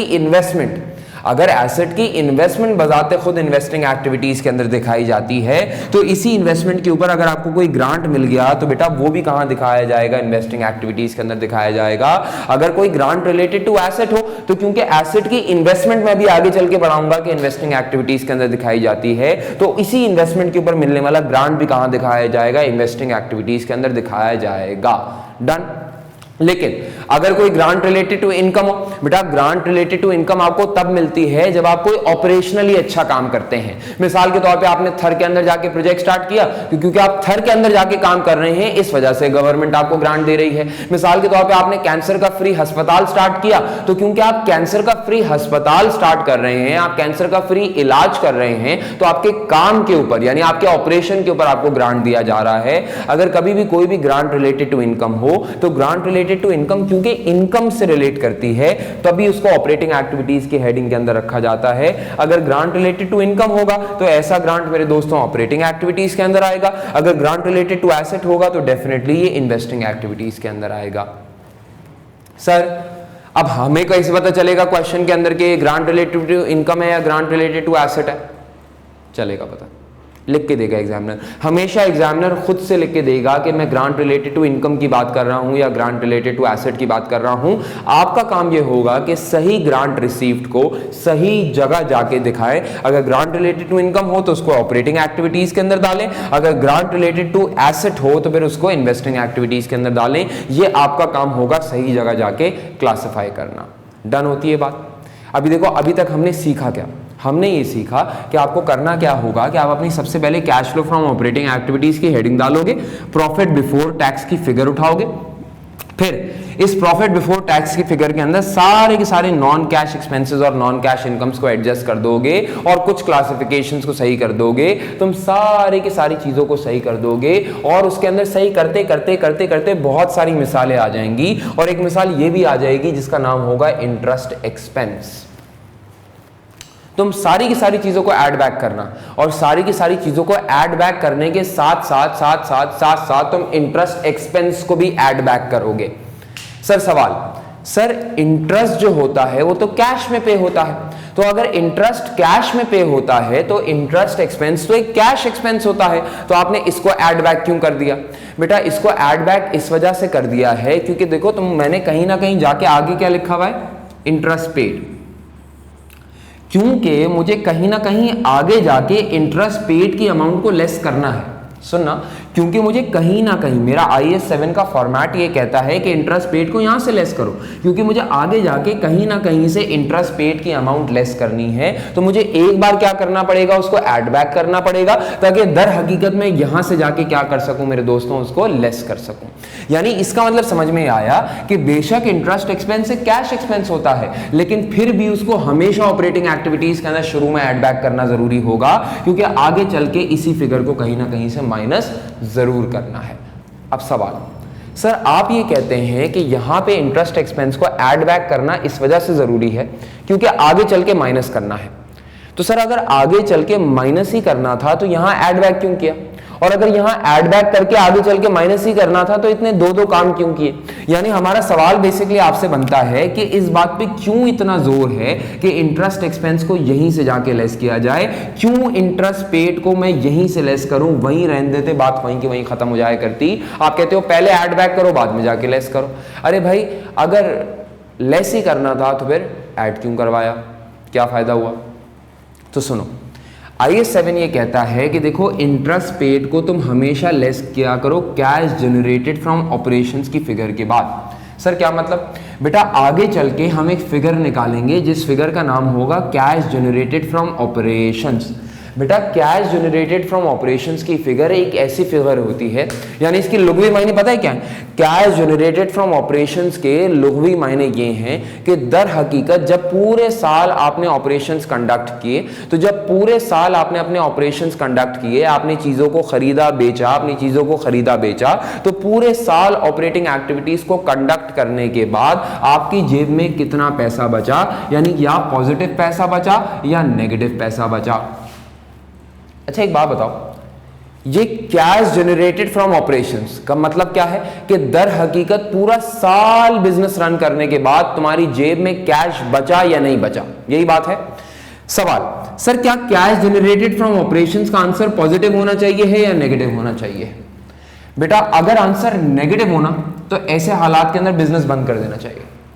सोचो ना, अगर आपका कैश जनरेटेड फ्रॉम ऑपरेशंस, यानी जिसका मतलब क्या होता है खालिसतन आपने पूरे साल काम कर करके कमाया कितना, अगर आपका cash generated from operations negative आ रहा है तो इसका मतलब यह हुआ कि आपने पूरे साल काम करके पैसा कमाया नहीं है, बल्कि उल्टा पैसा गवाया है। यानी कैश जनरेटेड फ्रॉम ऑपरेशंस की फिगर नेगेटिव आने का मतलब यह है कि जैसे मैंने आपको पढ़ाया और पैसे भी दिए। यानी जरा सोचो, अगर मुझे आपको पढ़ाने के पैसे भी देने पड़े, तो अगर मुझे आपको पढ़ाने के आपको ही पैसे देने पड़े, तो आप ये मुझे बोलोगे कि सर इससे अच्छा तो ये है कि आप घर पे बैठ जाओ, आप घर पे बैठ जाओ, ना पढ़ाओ। क्योंकि सर अगर आपको हमें पढ़ाने के उल्टा पैसे देने पड़ते हैं तो अगर आप नहीं पढ़ाओगे तो ये ज्यादा बेहतर बात है, यानी अगर आप अपने सेटअप को बंद कर दोगे तो ये ज्यादा बेहतर बात है। सही है, अगर आप घर पे फारिग बैठ जाओगे, अगर आप नहीं पढ़ाओगे तो सही, आप कुछ कमाओगे नहीं लेकिन कुछ गवाओगे भी तो नहीं। यानी ये तो अजीब ही बात हो जाए कि मैं पूरा साल बिजनेस रन करूं और पूरे साल बिजनेस रन करने के अंदर आपको पढ़ाऊं भी और उल्टा आपको पैसे भी दे दिया करूं। अगर कैश जनरेटेड फ्रॉम ऑपरेशंस यानी खालिसतन ऑपरेशंस का पैसा मेरे दोस्तों नेगेटिव आ रहा है, तो इसका मतलब यही है कि जैसे कि आपने पूरा साल काम किया और पूरा साल काम करने के अंदर उल्टा पैसा दिया है सामने वाले को बिजनेस रन करने के लिए, और अगर तुम पैसा दे के बिजनेस रन करते हो तो इससे बुरी कोई और बात नहीं हो सकती। इससे बहुत अच्छा है कि अपने बिजनेस के इदारे को बंद करो और इदारे को बंद करके सब लोग घर घर चले जाओ, यानी शेयर होल्डर को उनका पैसा वापस कर दो, क्योंकि पैसे दे के पढ़ाने का कोई फायदा नहीं है, पैसे लेके पढ़ाने का फायदा है, दे के पढ़ाने का कोई फायदा नहीं है। डन, बात समझ में आती। अब देखो हमारा सवाल ये था कि इंटरेस्ट पेड को यहीं से क्यों लेस करना होता है, ऊपर ऐड बैक करो और फिर यहां आके लेस करो। भाई ऊपर ऐड बैक करके यहां आके लेस करना है तो इंपैक्ट तो नलिफाई हो रहा है, तो अगर इंपैक्ट नलिफाई हो रहा है तो इतनी मेहनत क्यों कर रहे हो? क्योंकि हमारा फॉर्मेट ये कहता है कि इंटरेस्ट पेड को यहीं से लेस करके दिखाना है। सर क्यों यहीं से लेस करके दिखाना है? भाई देखो अभी मैंने तुम लोगों को ये बात समझाई कि कैश जनरेटेड फ्रॉम ऑपरेशंस की फिगर वो फिगर है जो कि खालिसतन आपको ये बताती है कि आपको काम करना चाहिए है या नहीं करना चाहिए है। यानी कैश जनरेटेड फ्रॉम ऑपरेशंस का मतलब ये है कि खालिसतन ऑपरेशंस कर करके यानी बिजनेस एक्टिविटीज कंडक्ट कर करके तुम्हारे पास पैसा बचता है या नहीं बचता। अब अगर मिसाल के तौर पर लेट अस सपोज कंपनी का कैश जनरेटेड फ्रॉम ऑपरेशंस आ जाता है 1000 रुपए, पॉजिटिव आता है लेकिन आता कितना है 1000 रुपए, तो अब सवाल ये बनेगा कि यार चलो सही है कैश जनरेटेड फ्रॉम ऑपरेशंस का आंसर पॉजिटिव तो है, लेकिन अब सवाल ये बनेगा कि सही है सर यासिर पढ़ा के कुछ कमा तो रहे हैं, लेकिन सवाल ये बनेगा कि क्या ये कमाई इनफ है या नहीं है। तो जब आप बिजनेस से ये पूछते हैं कि तुम्हारी cash generated from operations enough है या नहीं है, तो IAS 7 ये कहता है कि जब तुम बिजनेस की परफॉर्मेंस को अप्रेस करने जाते हो और बिजनेस से ये पूछते हो कि तुम्हारा कैश जनरेटेड फ्रॉम ऑपरेशंस 1000 का इनफ है या नहीं है, तो हमारे यहाँ इनफ को एनालाइज करने का पैरामीटर ये है कि हम ये देख लेते हैं कि कम से कम बिजनेस को उतना ऑपरेशन से कमाना चाहिए है कि वो अपनी जरूरियात को पूरा कर सके। क्या मतलब? भाई मैं पढ़ा के कुछ कमाना चाहता हूं ना, तो अगर मैं पढ़ा के कुछ कमाना चाहता हूं और मैं आपसे आके ये पूछूं कि बताओ मुझे पढ़ा के कम से कम कितना कमाना चाहिए, तो आप ये बोलेंगे कि सर आपको पढ़ा के कम से कम उतना कमाना चाहिए है कि आपकी जरूरियात पूरी हो जाया करें, यानी अल्टीमेटली आप अपनी ऑब्लिगेशंस को सेट ऑफ कर दिया करें। मानते हो आप लोग इस बात को? अगर मेरे ऊपर ऑब्लिगेशंस को सेट ऑफ करने का पैरामीटर है तो कंपनी के ऊपर भी सेम पैरामीटर अप्लाई होगा। यानी IAS 7 ये कहता है कि मैं इंटरेस्ट पेड और टैक्सेस पेड को यहां से इस वजह से लेस करवाना चाहता हूं क्योंकि मैं ये अप्रेस करना चाहता हूं कि जब कंपनी का कैश जनरेटेड फ्रॉम ऑपरेशंस आ जाता है तो इस 1000 के पैसे को जज करने का क्राइटेरिया ये है कि क्या कंपनी अपने इंटरेस्ट और टैक्सेस यानी अपनी फाइनेंसिंग की ऑब्लिगेशंस और अपनी टैक्सेशन के ऑब्लिगेशंस को पूरा कर सकता है। भाई minimum cash generated from operations उतना ही अच्छा होगा, minimum cash generated from operations उतना ही अच्छा होगा कि कम से कम इतना तो हो कि अपनी जिम्मेदारियों को पूरा करने के काम आए। यानी कम से कम इतना तो कैश जनरेटेड फ्रॉम ऑपरेशंस हो कि इंटरेस्ट को और टैक्स को पे करने के काम आए। अगर कंपनी इतना भी ऑपरेशन से नहीं कमाती कि अपनी जिम्मेदारियों को पूरा कर सके, यानी अपनी डेट होल्डर की तरफ ऑब्लिगेशन को, अपने टैक्सेस की ऑब्लिगेशन को, इंटरेस्ट पेमेंट्स की ऑब्लिगेशन को, अपने टैक्सेस की ऑब्लिगेशंस को पे कर सके, तो इससे घटिया कंपनी कोई नहीं हो सकती है। और क्योंकि हमें कैश जनरेटेड फ्रॉम ऑपरेशंस की परफॉर्मेंस को, हमें कैश जनरेटेड फ्रॉम ऑपरेशंस की फिगर को इनकी ऑब्लिगेशंस की बेसिस के ऊपर असेस करना है, इनकी ऑब्लिगेशंस की बेसिस के ऊपर असेस करना है, देयरफॉर इंटरेस्ट और टैक्स पेड को यहीं से लेस करवाना जरूरी होगा। और क्योंकि इंटरेस्ट को यहीं से लेस करवाना जरूरी था तो एक बार हमने उसको ऐड बैक करवा दिया था। देखो हमारा जो स्टार्ट हुआ था ना, वो हमारा स्टार्ट हुआ था प्रॉफिट बिफोर टैक्सेस से। प्रॉफिट बिफोर टैक्सेस के अंदर से इंटरेस्ट का इंपैक्ट ऑलरेडी एक बार लेस हुआ होता है। हम एक बार इंटरेस्ट एक्सपेंस को ऐड बैक करके यहां का इंपैक्ट नलिफाई करवाएंगे और फिर जितना भी इंटरेस्ट पे हुआ उसको कैश जनरेटेड फ्रॉम ऑपरेशंस के बाद से लेस करवाएंगे, ताकि ये असेस कर सकें कि कंपनी ने जो कैश जनरेटेड फ्रॉम ऑपरेशंस कमाया है क्या वो इतना है या नहीं है कि इंटरेस्ट को कम से कम पे ऑफ किया जा सके, यानी अपनी ड्यूटीज अपनी लायबिलिटीज को पूरा किया जा सके। क्लियर? तो in order to appraise cash generated from operations, interest paid और टैक्स पेड को यहीं से लेस किया जाता है। डन। बहुत अरसे पहले एक सवाल आया था, बहुत अरसे पहले की बात कर रहा हूं, कि F7 के अंदर, उस जमाने में F7 बोलते थे आपके FR के पेपर को, तो उसमें एक सवाल ये आया था कि भाई बताओ what is the difference in IS7, what is the difference in IS7 and UK gap for statement of cash flows. अच्छा, वैसे तो अब देखो, अब सच बात ये है कि यूके के अंदर भी पूरा का पूरा IAS और IFRS अप्लाई हो चुका है, वो अडॉप्ट कर चुके हैं, लेकिन उससे पहले यूके के अंदर हुआ करते थे UK gap, United kingdom generally accepted accounting principles, जो कि ऑल्दो IAS और IFRS के करीब करीब थे लेकिन फिर भी मुख्तलिफ थे। तो एक बार F7 के अंदर एक सवाल ये आ गया कि एग्जामिनर ने ये पूछा कि बताओ what is the difference between IS7 and UK gap. तो उन डिफरेंसेस के अंदर से एक डिफरेंस ये था कि जब आप यूके गैप की बात करते हैं, और खास तौर पे जिन लोगों ने ए लेवल्स पढ़ा हुआ है वो जब A2s के अंदर स्टेटमेंट ऑफ कैश फ्लो जाके पढ़ते हैं, और खास तौर पे कोई पुराना पास पेपर जाके करते हैं, तो उन्होंने ये बात जरूर विटनेस की होगी कि जब आप यूके गैप की बात करते हैं तो यूके गैप के अंदर जो डिविडेंड्स पेड है, जो डिविडेंड्स पेड है, तुम देखो मैंने डिविडेंड्स पेड को कहां लिखा है, डिविडेंड्स पेड को मैंने लिखा है फाइनेंसिंग एक्टिविटीज के अंदर, अभी चल के समझाऊंगा। यूके गैप के अंदर डिविडेंड्स पेड की अमाउंट को यहीं से लेस किया जाता है, यानी कैश जनरेटेड फ्रॉम ऑपरेशन से ही लेस किया जाता है। आप बोलेंगे ऐसा क्यों? बेटा ऐसा इसलिए क्योंकि यूके गैप ये कहता है कि देखो इंटरेस्ट पेड का मतलब क्या है कि आप एक फाइनेंस प्रोवाइडर यानी केडी, कॉस्ट ऑफ डेट, आप यहां से लेस कर रहे हैं, और अगर केडी यानी कॉस्ट ऑफ डेट यानी एक फाइनेंस प्रोवाइडर के पैसे आप यहां से लेस कर रहे हैं, तो अगर एक फाइनेंस प्रोवाइडर के पैसे यहां आ रहे हैं तो फिर दूसरे फाइनेंस प्रोवाइडर के पैसे यहां क्यों आए? यानी जिन लोगों ने F9 पढ़ा हुआ है वो मेरी बात को समझेंगे कि भाई अगर केडी यहां पे आ रहा है, अगर कॉस्ट ऑफ डेट यानी इंटरेस्ट पेड यहां पे आ रहा है, तो फिर कॉस्ट ऑफ इक्विटी यानी डिविडेंड पेड यहां क्यों आए?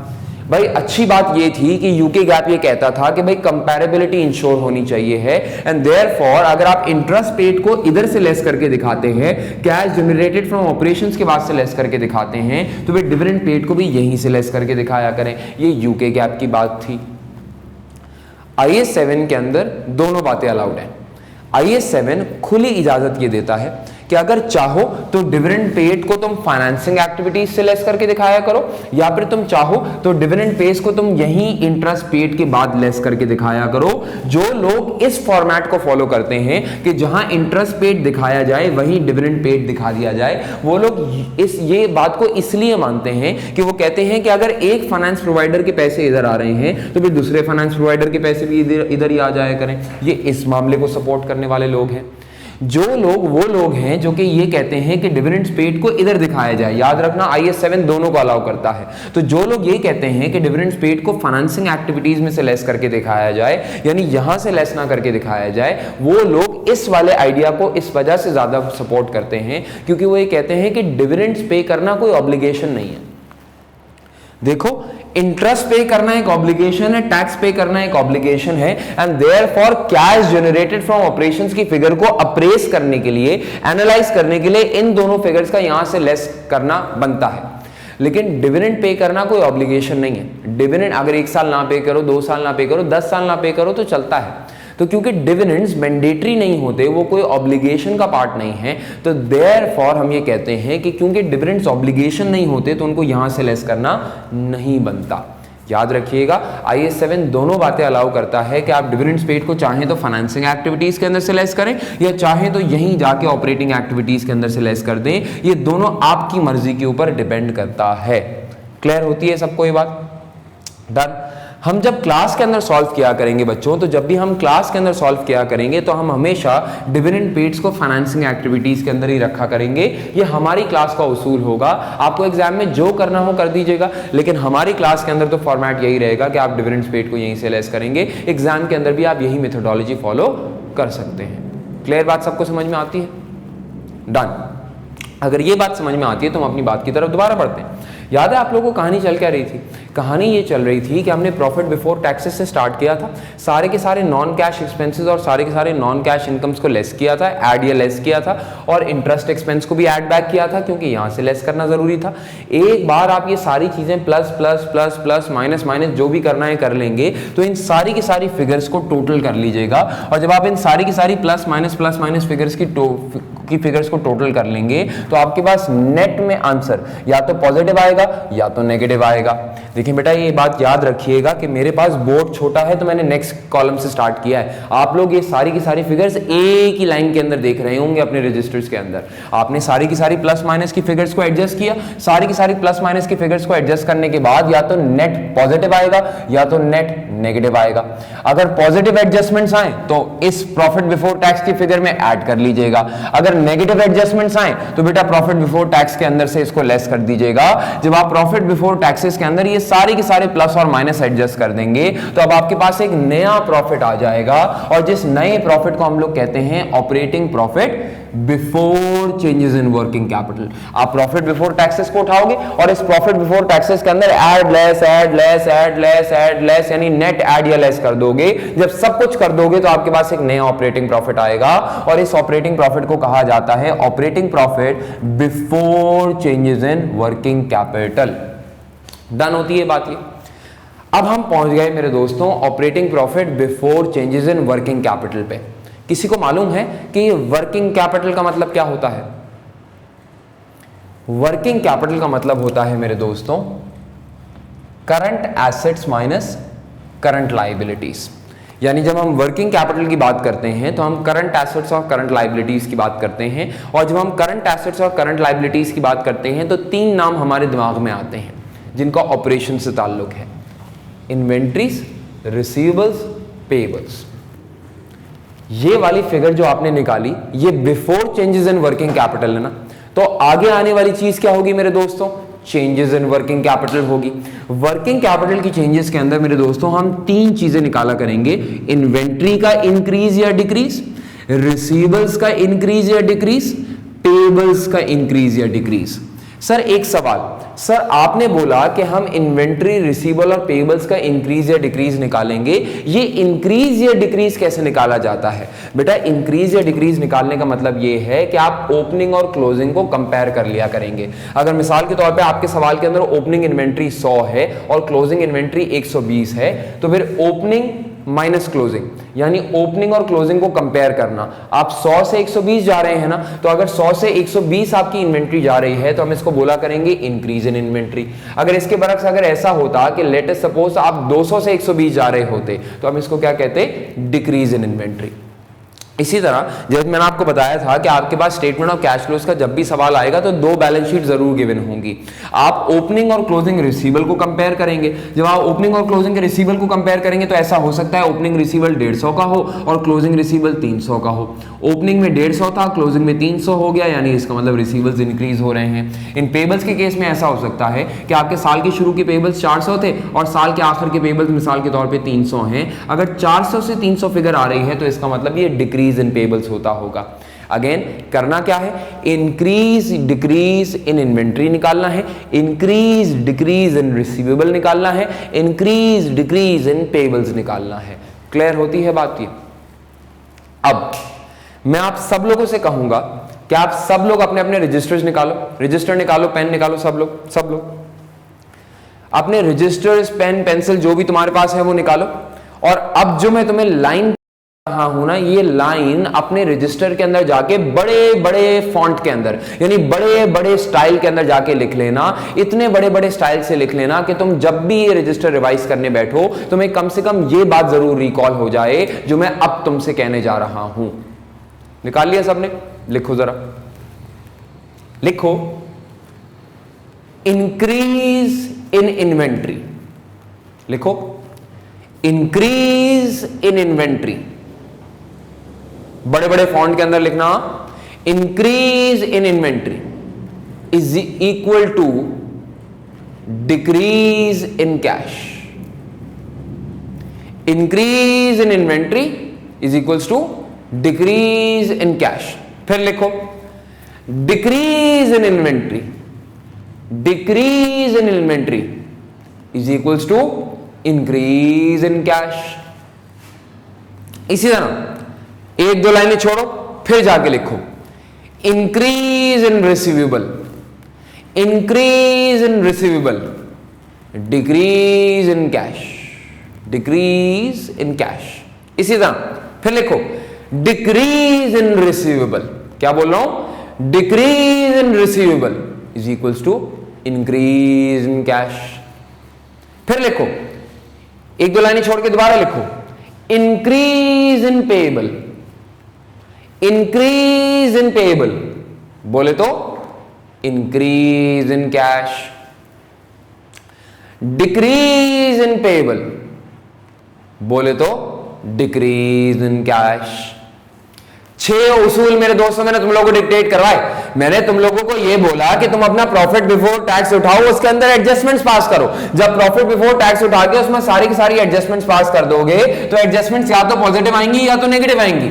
ये पॉजिटिव हो तो प्रॉफिट के अंदर ऐड कर देना, ये नेगेटिव हो तो प्रॉफिट के अंदर लेस कर देना। तुम्हारे पास एक नया ऑपरेटिंग प्रॉफिट आ जाएगा जो कि before changes in working capital है।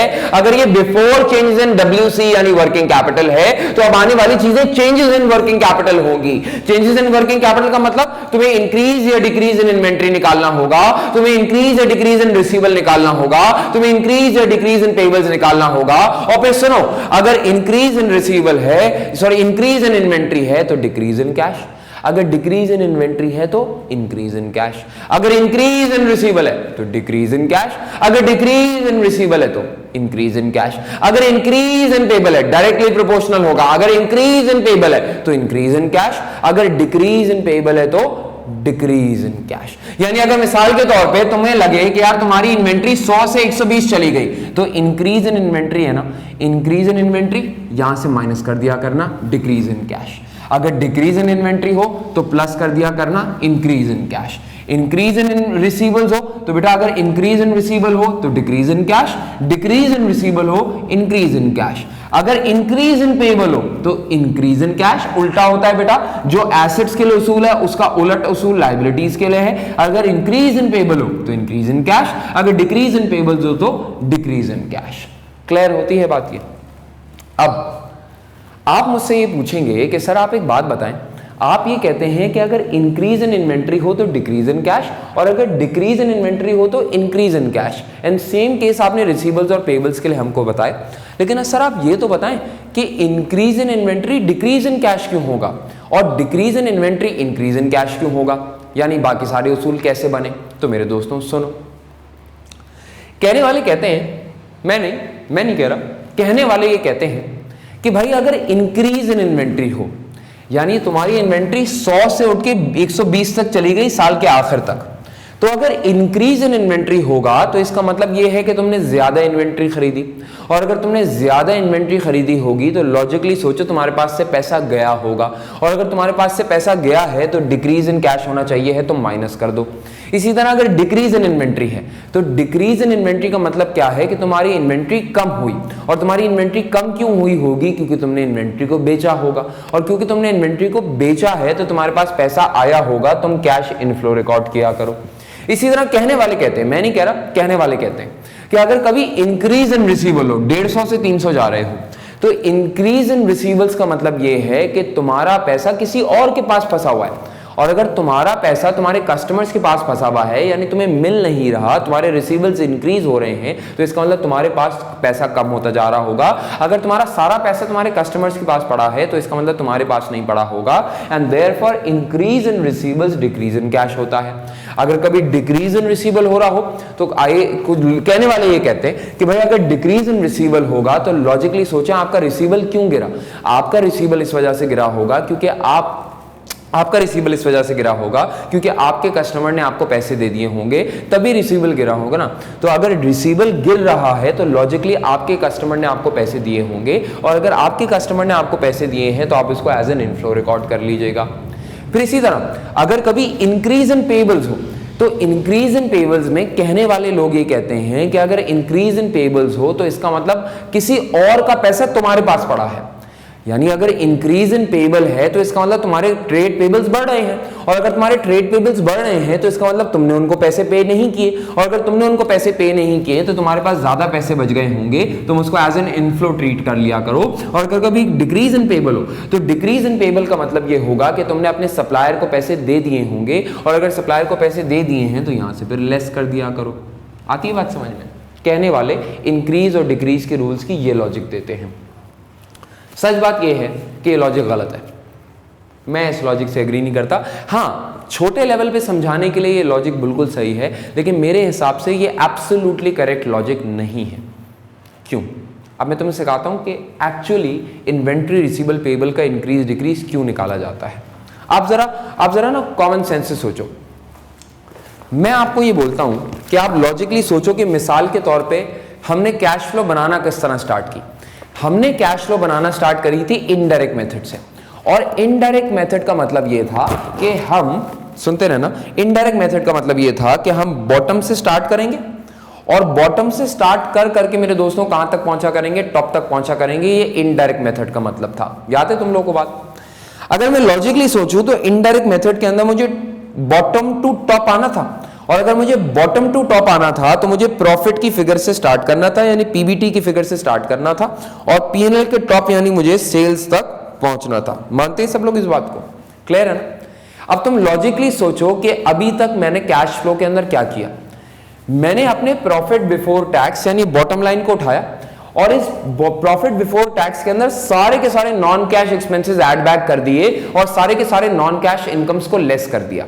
और जब मैंने सारे के सारे नॉन कैश एक्सपेंसेस और सारे के सारे नॉन कैश इनकम्स को एडजस्ट कर दिया, तो ये सब एडजस्ट कराने के बाद मेरे पास एक नया प्रॉफिट आया, जिसका नाम क्या है? Operating profit before changes in working capital. समझते हो इस बात को?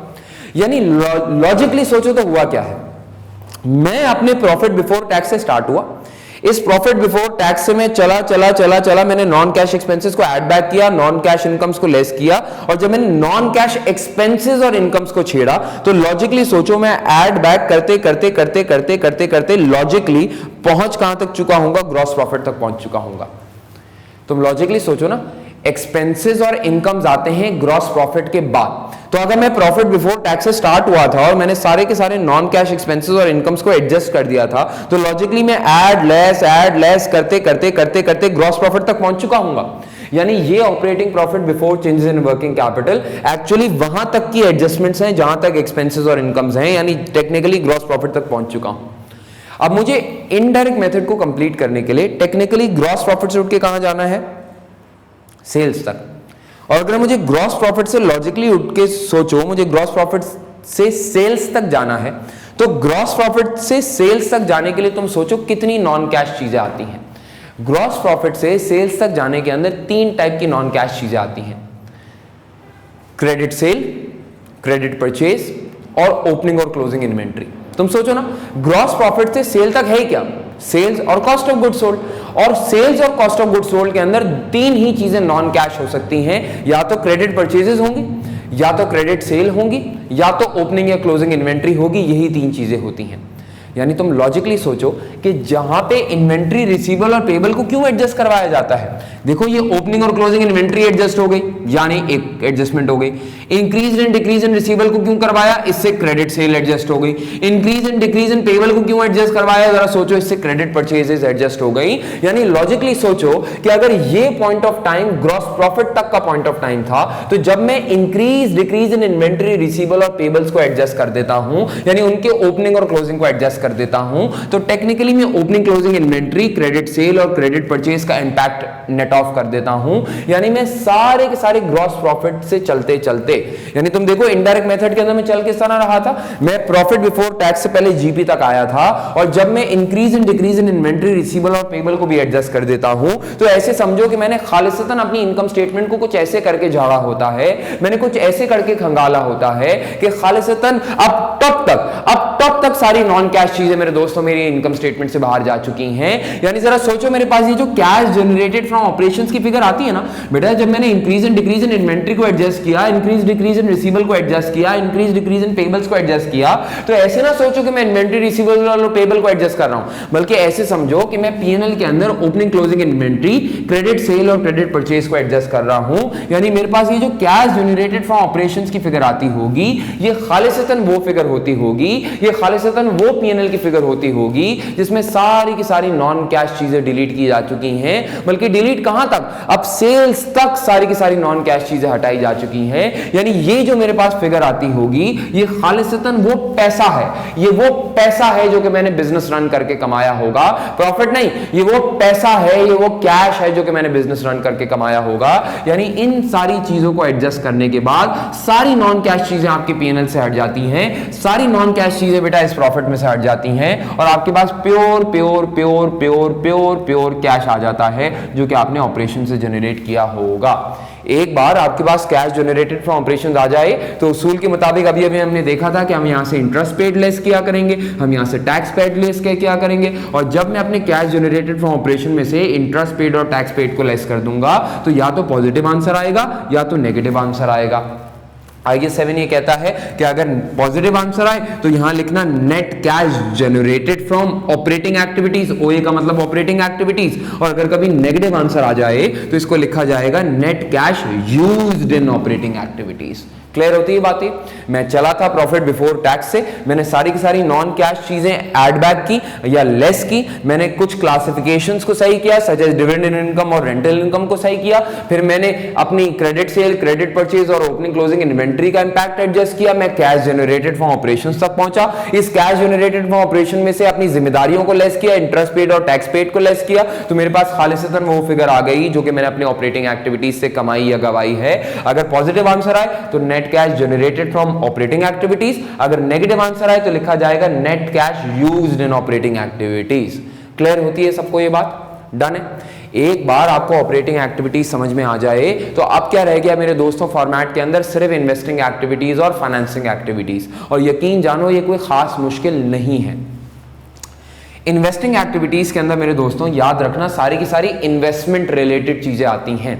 इन्वेस्टमेंट रिलेटेड चीजों का मतलब क्या हुआ कि जैसे मिसाल के तौर पे अगर आपने अपने बिजनेस के अंदर प्रॉपर्टी प्लांट एंड इक्विपमेंट को खरीदा, किसी इंटेंजिबल एसेट को खरीदा, किसी इन्वेस्टमेंट प्रॉपर्टी को खरीदा या किसी कंपनी के शेयर्स या बॉन्ड्स को जाके खरीदा, तो अगर आपने किसी भी नॉन करंट एसेट को परचेज किया है तो वो आएगा इन्वेस्टिंग एक्टिविटीज के अंदर। याद रखना परचेज करते हुए पैसा जाता है, तो क्योंकि पैसा जाता है तो देखो इसको नेगेटिव लिखा गया है यानी कैश आउटफ्लो लिखा गया है। अगर नॉन करंट एसेट्स का खरीदा जाना इन्वेस्टिंग एक्टिविटीज के अंदर आता है तो इसी तरह नॉन करंट एसेट्स का बेचा जाना भी यही इन्वेस्टिंग एक्टिविटीज के अंदर आएगा। अगर ड्यूरिंग द ईयर आपने अपने किसी नॉन करंट एसेट को यानी प्रॉपर्टी प्लांट एंड इक्विपमेंट को, किसी इन्वेस्टमेंट को, किसी इंटेंजिबल एसेट, किसी इन्वेस्टमेंट प्रॉपर्टी को बेचा या किसी भी इंटेंजिबल एसेट वगैरह को बेचा, तो अगर आपको बेचने के अंदर कोई सेल प्रोसीड मिली तो वो सेल प्रोसीड को भी यही कैश फ्लो के अंदर दिखा दिया जाएगा एज पॉजिटिव। याद रखना डिस्पोजल के वक्तों में पैसा आता है, तो पैसा आता है तो एज एन इनफ्लो लिखा जा रहा है cash flow from investing activities की हेडिंग के अंदर। अगर तुमने नॉन करंट एसेट्स के अंदर पैसा लगाया, इन्वेस्टमेंट की है, प्रॉपर्टी खरीदी है, कुछ भी किया है तो माइनस, अगर बेचा तो पॉजिटिव। अगर तुम्हें ड्यूरिंग द ईयर इन्वेस्टमेंट करने से कोई और फायदा या नुकसान हुआ, सच एज तुम्हें कोई रेंटल इनकम मिल गया हो, कोई डिविडेंड इनकम मिल गया हो, या फॉर एग्जांपल किसी एसेट को खरीदने की वजह से ग्रांट मिल गया हो, तो वो सारी की सारी चीजें जो कि इन्वेस्टिंग से रिलेट करेंगी, वो चाहे पॉजिटिव हो चाहे नेगेटिव हो, वो सारी की सारी चीजें मेरे दोस्तों इन्वेस्टिंग एक्टिविटीज में आ जाया करेंगी। रेंटल इनकम है, डिविडेंड इनकम है, इंटरेस्ट इनकम हो सकता है, government grant received for grant related to assets हो सकता है, वो कोई भी चीज हो सकती है जिसका इन्वेस्टमेंट से ताल्लुक हो। डन। जब तुमने इन्वेस्टिंग एक्टिविटीज के अंदर सारी की सारी प्लस और माइनस की फिगर्स लिख दी होंगी तो तुम्हारे पास अब नेट फिगर आ जाएगी। जो नेट फिगर तुम लोगों के पास आएगी तुम उसको लिखोगे, देखो यार या तो नेट फिगर पॉजिटिव आएगी या तो नेट फिगर नेगेटिव आएगी। अगर तुम्हारे पास नेट फिगर पॉजिटिव आए तो तुम यहां लिखोगे net cash generated from investing activities IA, वरना तुम लिखोगे net cash used in investing activities, तो माइनस के अंदर जाके फिगर लिख लिया करोगे। क्लियर होती है सबको ये बात? अगर पॉजिटिव आंसर आए तो net cash generated from investing activities, अगर नेगेटिव आंसर आए तो net cash used in investing activities. Done है। अब मेरे दोस्तों जो लास्ट हेडिंग तुम लोगों के पास रहती है कैश फ्लो को कंस्ट्रक्ट करने के अंदर, उसका नाम होता है फाइनेंसिंग एक्टिविटीज। और मैंने अभी आपको लेक्चर के शुरू में बताया था कि फाइनेंसिंग दो ही तरीके से हो सकती है, या तो इक्विटी या तो डेट। और क्योंकि फाइनेंसिंग सिर्फ दो ही तरीकों से हो सकती है, या तो इक्विटी या तो डेट, तो देखो यहां पे भी फाइनेंसिंग एक्टिविटीज के हेडिंग के अंदर इक्विटी या डेट से रिलेटेड बातें ही आएंगी। मैं सबसे पहले हेडिंग डालूंगा यहाँ पे cash flow from financing activities की। उस cash flow from financing activities के अंदर मैं सारी की सारी इक्विटी और डेट से रिलेटेड चीजें लिख दूंगा। मिसाल के तौर पे इक्विटी से रिलेटेड क्या हो सकता है, अगर ड्यूरिंग द ईयर आपने कोई शेयर्स इशू किए, तो अगर ड्यूरिंग द ईयर आपने कोई शेयर्स इशू किए हैं तो मेरे दोस्तों उससे पैसा आएगा। अगर पैसा आएगा तो बेटा आप उसको पॉजिटिव लिख दीजिएगा।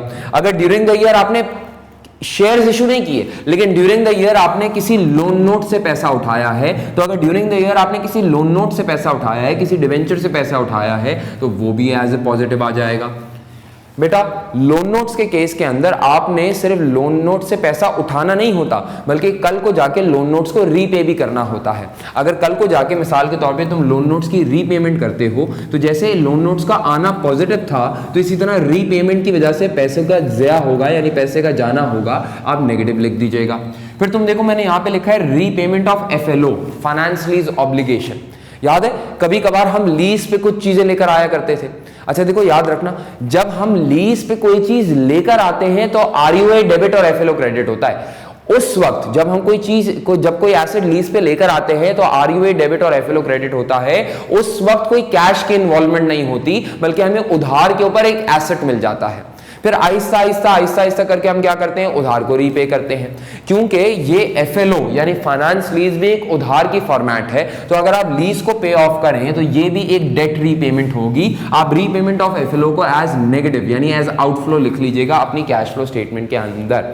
फिर इसके अलावा अगर आपने इक्विटी से रिलेटेड बेटा कोई डिविडेंड पे किया, तो जैसे कि मैंने पहले बताया था, ये डिविडेंड पेड भी बेटा हमारे यहाँ फाइनेंसिंग एक्टिविटीज के अंदर एज एन आउटफ्लो आ जाया करेगा। अगर इक्विटी से कोई पैसा आया तो पॉजिटिव, अगर इक्विटी के अंदर कोई पैसा गया डिविडेंड पेड तो नेगेटिव। अगर डेट से कोई पैसा आया तो पॉजिटिव, अगर डेट की रीपेमेंट की, कोई लोन नोट या कोई FLO की रीपेमेंट की, तो वो नेगेटिव। डन।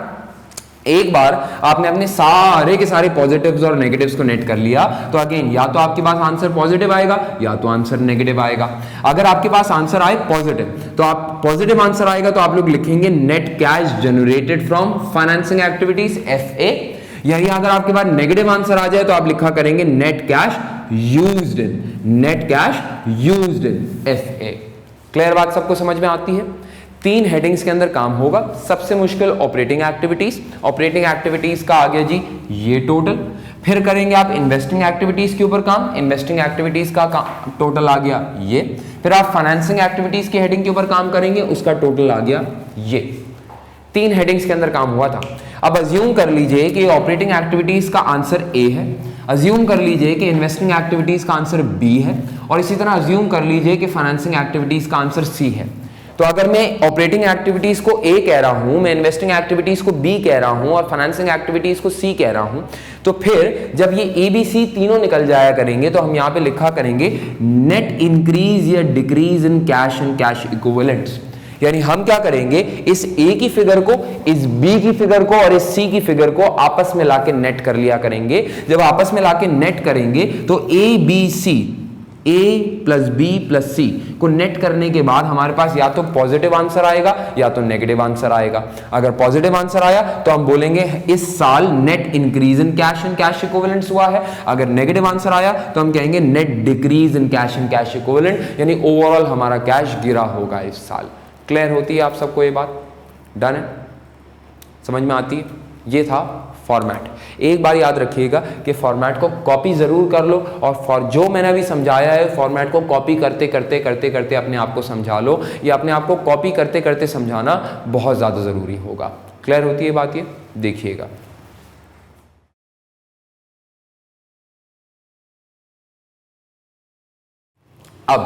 अब मेरे दोस्तों देखो, फॉर्मेट कॉपी कर लिया हमने, सब कुछ कर लिया, हमें सब बात समझ में आती है, लेकिन सर 1-2 सवाल आप पूछना चाह रहे थे, जरा पूछ लीजिएगा। मेरा आपसे ये सवाल, देखें ऑपरेटिंग एक्टिविटीज का आंसर या तो पॉजिटिव आएगा या तो नेगेटिव आएगा, इन्वेस्टिंग एक्टिविटीज का आंसर या तो पॉजिटिव आएगा या तो नेगेटिव आएगा, फाइनेंसिंग एक्टिविटीज का आंसर या तो पॉजिटिव आएगा या तो नेगेटिव आएगा। अब सवाल मेरा आप लोगों से ये है कि मुझे बताएं कि ऑपरेटिंग एक्टिविटीज का आंसर पॉजिटिव आना चाहिए है या नेगेटिव आना चाहिए है, सोचें। ऑपरेटिंग एक्टिविटीज का आंसर मेरे दोस्तों हमेशा हमेशा हमेशा पॉजिटिव आना चाहिए है। अगर आपके ऑपरेटिंग एक्टिविटीज का आंसर नेगेटिव आ रहा है तो इसका मतलब ये है कि आपके ऑपरेशंस ही नेगेटिव हैं। अगर आपके ऑपरेशंस नेगेटिव हैं तो इसका मतलब यही है कि जैसे मुझे आपको पढ़ाने के अंदर पैसे भी देने पड़ रहे हैं, और अगर आपको पढ़ाने के अंदर पैसे देने पड़ रहे हैं तो इससे बेहतर है कि बिजनेस को बंद कर दिया जाए, काम ही ना किया जाए। ऑपरेटिंग एक्टिविटीज हमेशा पॉजिटिव होना चाहिए है। क्लियर? अच्छा, इसी तरह इन्वेस्टिंग एक्टिविटीज, या तो इसका आंसर पॉजिटिव आएगा या तो नेगेटिव आएगा। क्या बेहतर लगता है आपको, पॉजिटिव आना बेहतर है या नेगेटिव आना बेहतर है? इसका आंसर नेगेटिव आना ज्यादा बेहतर है। याद रखिएगा, अगर आपकी इन्वेस्टिंग एक्टिविटीज का आंसर पॉजिटिव आ रहा है तो पॉजिटिव जरा सोचो आएगा कैसे। पॉजिटिव आएगा ऐसे कि आपके पास बहुत ज्यादा रेंटल इनकम्स होंगी, डिविडेंड इनकम होंगी या ग्रांट रिसीव्ड होगा, और अगर आप या बहुत ज्यादा disposal of non current assets होगा। और अगर आपके पास इन्वेस्टिंग एक्टिविटीज का आंसर पॉजिटिव आ रहा है तो इसका मतलब आप इन्वेस्टमेंट के जरिए ज्यादा कमा रहे हैं और ऑपरेशंस के जरिए कम कमा रहे हैं। देखिए याद रखिएगा, इन्वेस्टमेंट से रिटर्न रिटर्न रिटर्न आता रहे, बहुत ज्यादा डिविडेंड या रेंटल इनकम आती रहे, तो ये बिजनेस का पर्पस नहीं था। भाई देखो ना, तुम्हारे शेयर होल्डर ने तुमको पैसा दिया, और पैसा इस वजह से दिया था ताकि तुम ऑपरेशंस के अंदर पैसा लगा के कुछ उसकी वेल्थ मैक्सिमाइज करके दिखाओ। अगर रेंटल इनकम ही कमानी थी तो शेयर होल्डर खुद घर खरीद के रेंटल इनकम नहीं कमा सकता था क्या? रेंटल इनकम कमाना आपके बिजनेस का कोर ऑब्जेक्टिव नहीं है। नॉन करंट एसेट्स को उठा उठा के बेच देना आपके बिजनेस का कोर ऑब्जेक्टिव नहीं है। ये डिविडेंड इनकम कमा लेना कोई कोर ऑब्जेक्टिव नहीं है आपके बिजनेस का। अगर डिविडेंड इनकम ही कमानी थी तो शेयर होल्डर खुद जाके वो शेयर्स खरीद के डिविडेंड इनकम कमा लेता। आपको ऑपरेटिंग एक्टिविटीज से पैसा कमाना है, और जो जहां से पैसा आए वो नॉन करंट एसेट्स के अंदर लगाना है ताकि फ्यूचर के अंदर बिजनेस की एक्सपेंशन के अंदर इन्वेस्टमेंट की जा सके। अगर इन्वेस्टिंग एक्टिविटीज का आंसर बहुत ज्यादा पॉजिटिव आ रहा है तो इसका मतलब over reliance on other incomes है और अंडर रिलायंस फिर ऑपरेशंस के ऊपर होगी। ये एक बैड हैबिट है, ये एक बैड ओमेन है बिजनेस रन करने के लिए। इस सिचुएशन के अंदर हम आपको यही रिकमेंड करेंगे कि इन्वेस्टिंग एक्टिविटीज का आंसर नेगेटिव हो तो ये पॉजिटिव साइन शो करेगा।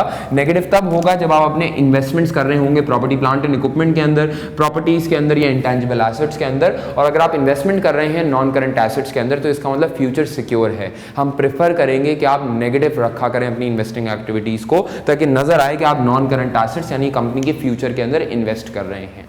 डन। फाइनेंसिंग एक्टिविटीज का आंसर पॉजिटिव आना चाहिए है या नेगेटिव आना चाहिए है? ऑपरेटिंग एक्टिविटीज का पॉजिटिव आना चाहिए था, इन्वेस्टिंग एक्टिविटीज का नेगेटिव आना चाहिए था, फाइनेंसिंग एक्टिविटीज का क्या आना चाहिए है, पॉजिटिव या नेगेटिव? फाइनेंसिंग एक्टिविटीज का आंसर दोनों एक्सेप्टेबल है, चाहे पॉजिटिव हो चाहे नेगेटिव हो, दोनों एक्सेप्टेबल है। देखिए पॉजिटिव अगर आंसर आ रहा है तो पॉजिटिव आंसर कब आएगा? जब आपने लोन रेज किया या आपने शेयर्स रेज किए।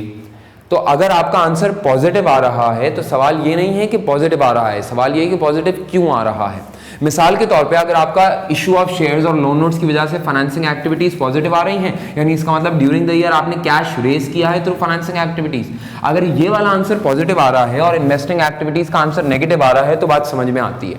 यानी इसका मतलब ये होगा कि आपने शेयर्स और लोन नोट्स के जरिए पैसा रेज किया होगा और वो सारा का सारा पैसा जाके नॉन करंट एसेट्स के अंदर लगा दिया होगा। पॉजिटिव हो कोई मसले की बात नहीं है। लेकिन अगर किसी के अंदर ऐसा हो कि आपकी फाइनेंसिंग एक्टिविटीज पॉजिटिव आ रही हैं, यानी आपने डेट या शेयर से पैसा रेज किया है, लेकिन आपकी ऑपरेटिंग एक्टिविटीज नेगेटिव आ रही हैं, तो इसका मतलब हमें ये समझ में आएगा कि आप अपने शेयर होल्डर से पैसा मांग के लेकर आ रहे हैं, डेट होल्डर से पैसा मांग के लेकर आ रहे हैं, ताकि अपने ऑपरेशन के लॉसेस को पूरा कर सके। अगर आप शेयर होल्डर का पैसा लॉसेस को पूरा करने के अंदर लगा रहे हैं तो ये बुरा ओमेन है। इसी तरह अगर मिसाल के तौर पे आपके यहाँ पे नेगेटिव आंसर आता है तो नेगेटिव आंसर भी अच्छा भी हो सकता है, बुरा भी हो सकता है। अगर आपका नेगेटिव आंसर इस वजह से आ रहा है कि आपने अपने लोन नोट्स को रीपे कर दिया या एफएलओ की रीपेमेंट कर दी है, तो अगर negative answer repayment of debt की वजह से आ रहा है तो दिस इज गुड, बिकॉज अगर आप डेट को रीपे करेंगे तो आपकी गियरिंग कम होगी, गियरिंग कम होगी तो बिजनेस के पास और मौका मिलेगा बिजनेस को और एक्सपैंड करने का, कंपनी की वेल्थ को मैक्सिमाइज करने का, बात समझ में आती है। लेकिन अगर मिसाल के तौर पे आपका नेगेटिव आंसर आ रहा हो इस वजह से कि आप बहुत हैवी डिविडेंड की पेमेंट्स कर रहे हैं, तो फिर ये कॉज ऑफ कंसर्न है कि भाई कंपनी की मिसाल के तौर पे ऑपरेटिंग एक्टिविटीज अच्छी नहीं है, इन्वेस्टिंग एक्टिविटीज नेगेटिव है, आप सारा का सारा डिविडेंड बांटे जा रहे हैं, तो ये एक कॉज ऑफ कंसर्न हो सकता है। समझ में क्या आया? सवाल ये नहीं है कि यहाँ पे आंसर पॉजिटिव आ रहा है या नेगेटिव आ रहा है, सवाल ये है कि पॉजिटिव क्यों और नेगेटिव क्यों आ रहा है। अगेन, पॉजिटिव आए इस वजह से कि आप इन्वेस्टमेंट्स कर रहे हैं, बहुत अच्छी बात। पॉजिटिव इस वजह से आए कि आप अपने ऑपरेटिंग लॉसेस को पूरा करने की कोशिश कर रहे हैं, बहुत बुरी बात। नेगेटिव आए इस वजह से आए कि आप डेट की रीपेमेंट कर रहे हैं, बहुत अच्छी बात। लेकिन नेगेटिव इस वजह से आए कि बेसिकली आप डिविडेंड पे कर रहे हैं, तो शायद इतनी अच्छी बात नहीं होती होगी, कॉज ऑफ कंसर्न होगा। क्लियर होती है सबको ये बात? Now this format you have to make sure कि दिस फॉर्मेट को, इस वीडियो को आप तब तक आगे ना बढ़ाएं जब तक ये फॉर्मेट आपको समझ में नहीं आ जाता। आप दो बार जाके सब कुछ देखिएगा ताकि आपको कैश फ्लो का पूरा फॉर्मेट सही से समझ में आ जाता है। This is going to be the main thing in cash flow. Clear होती है बात ये? Thank you.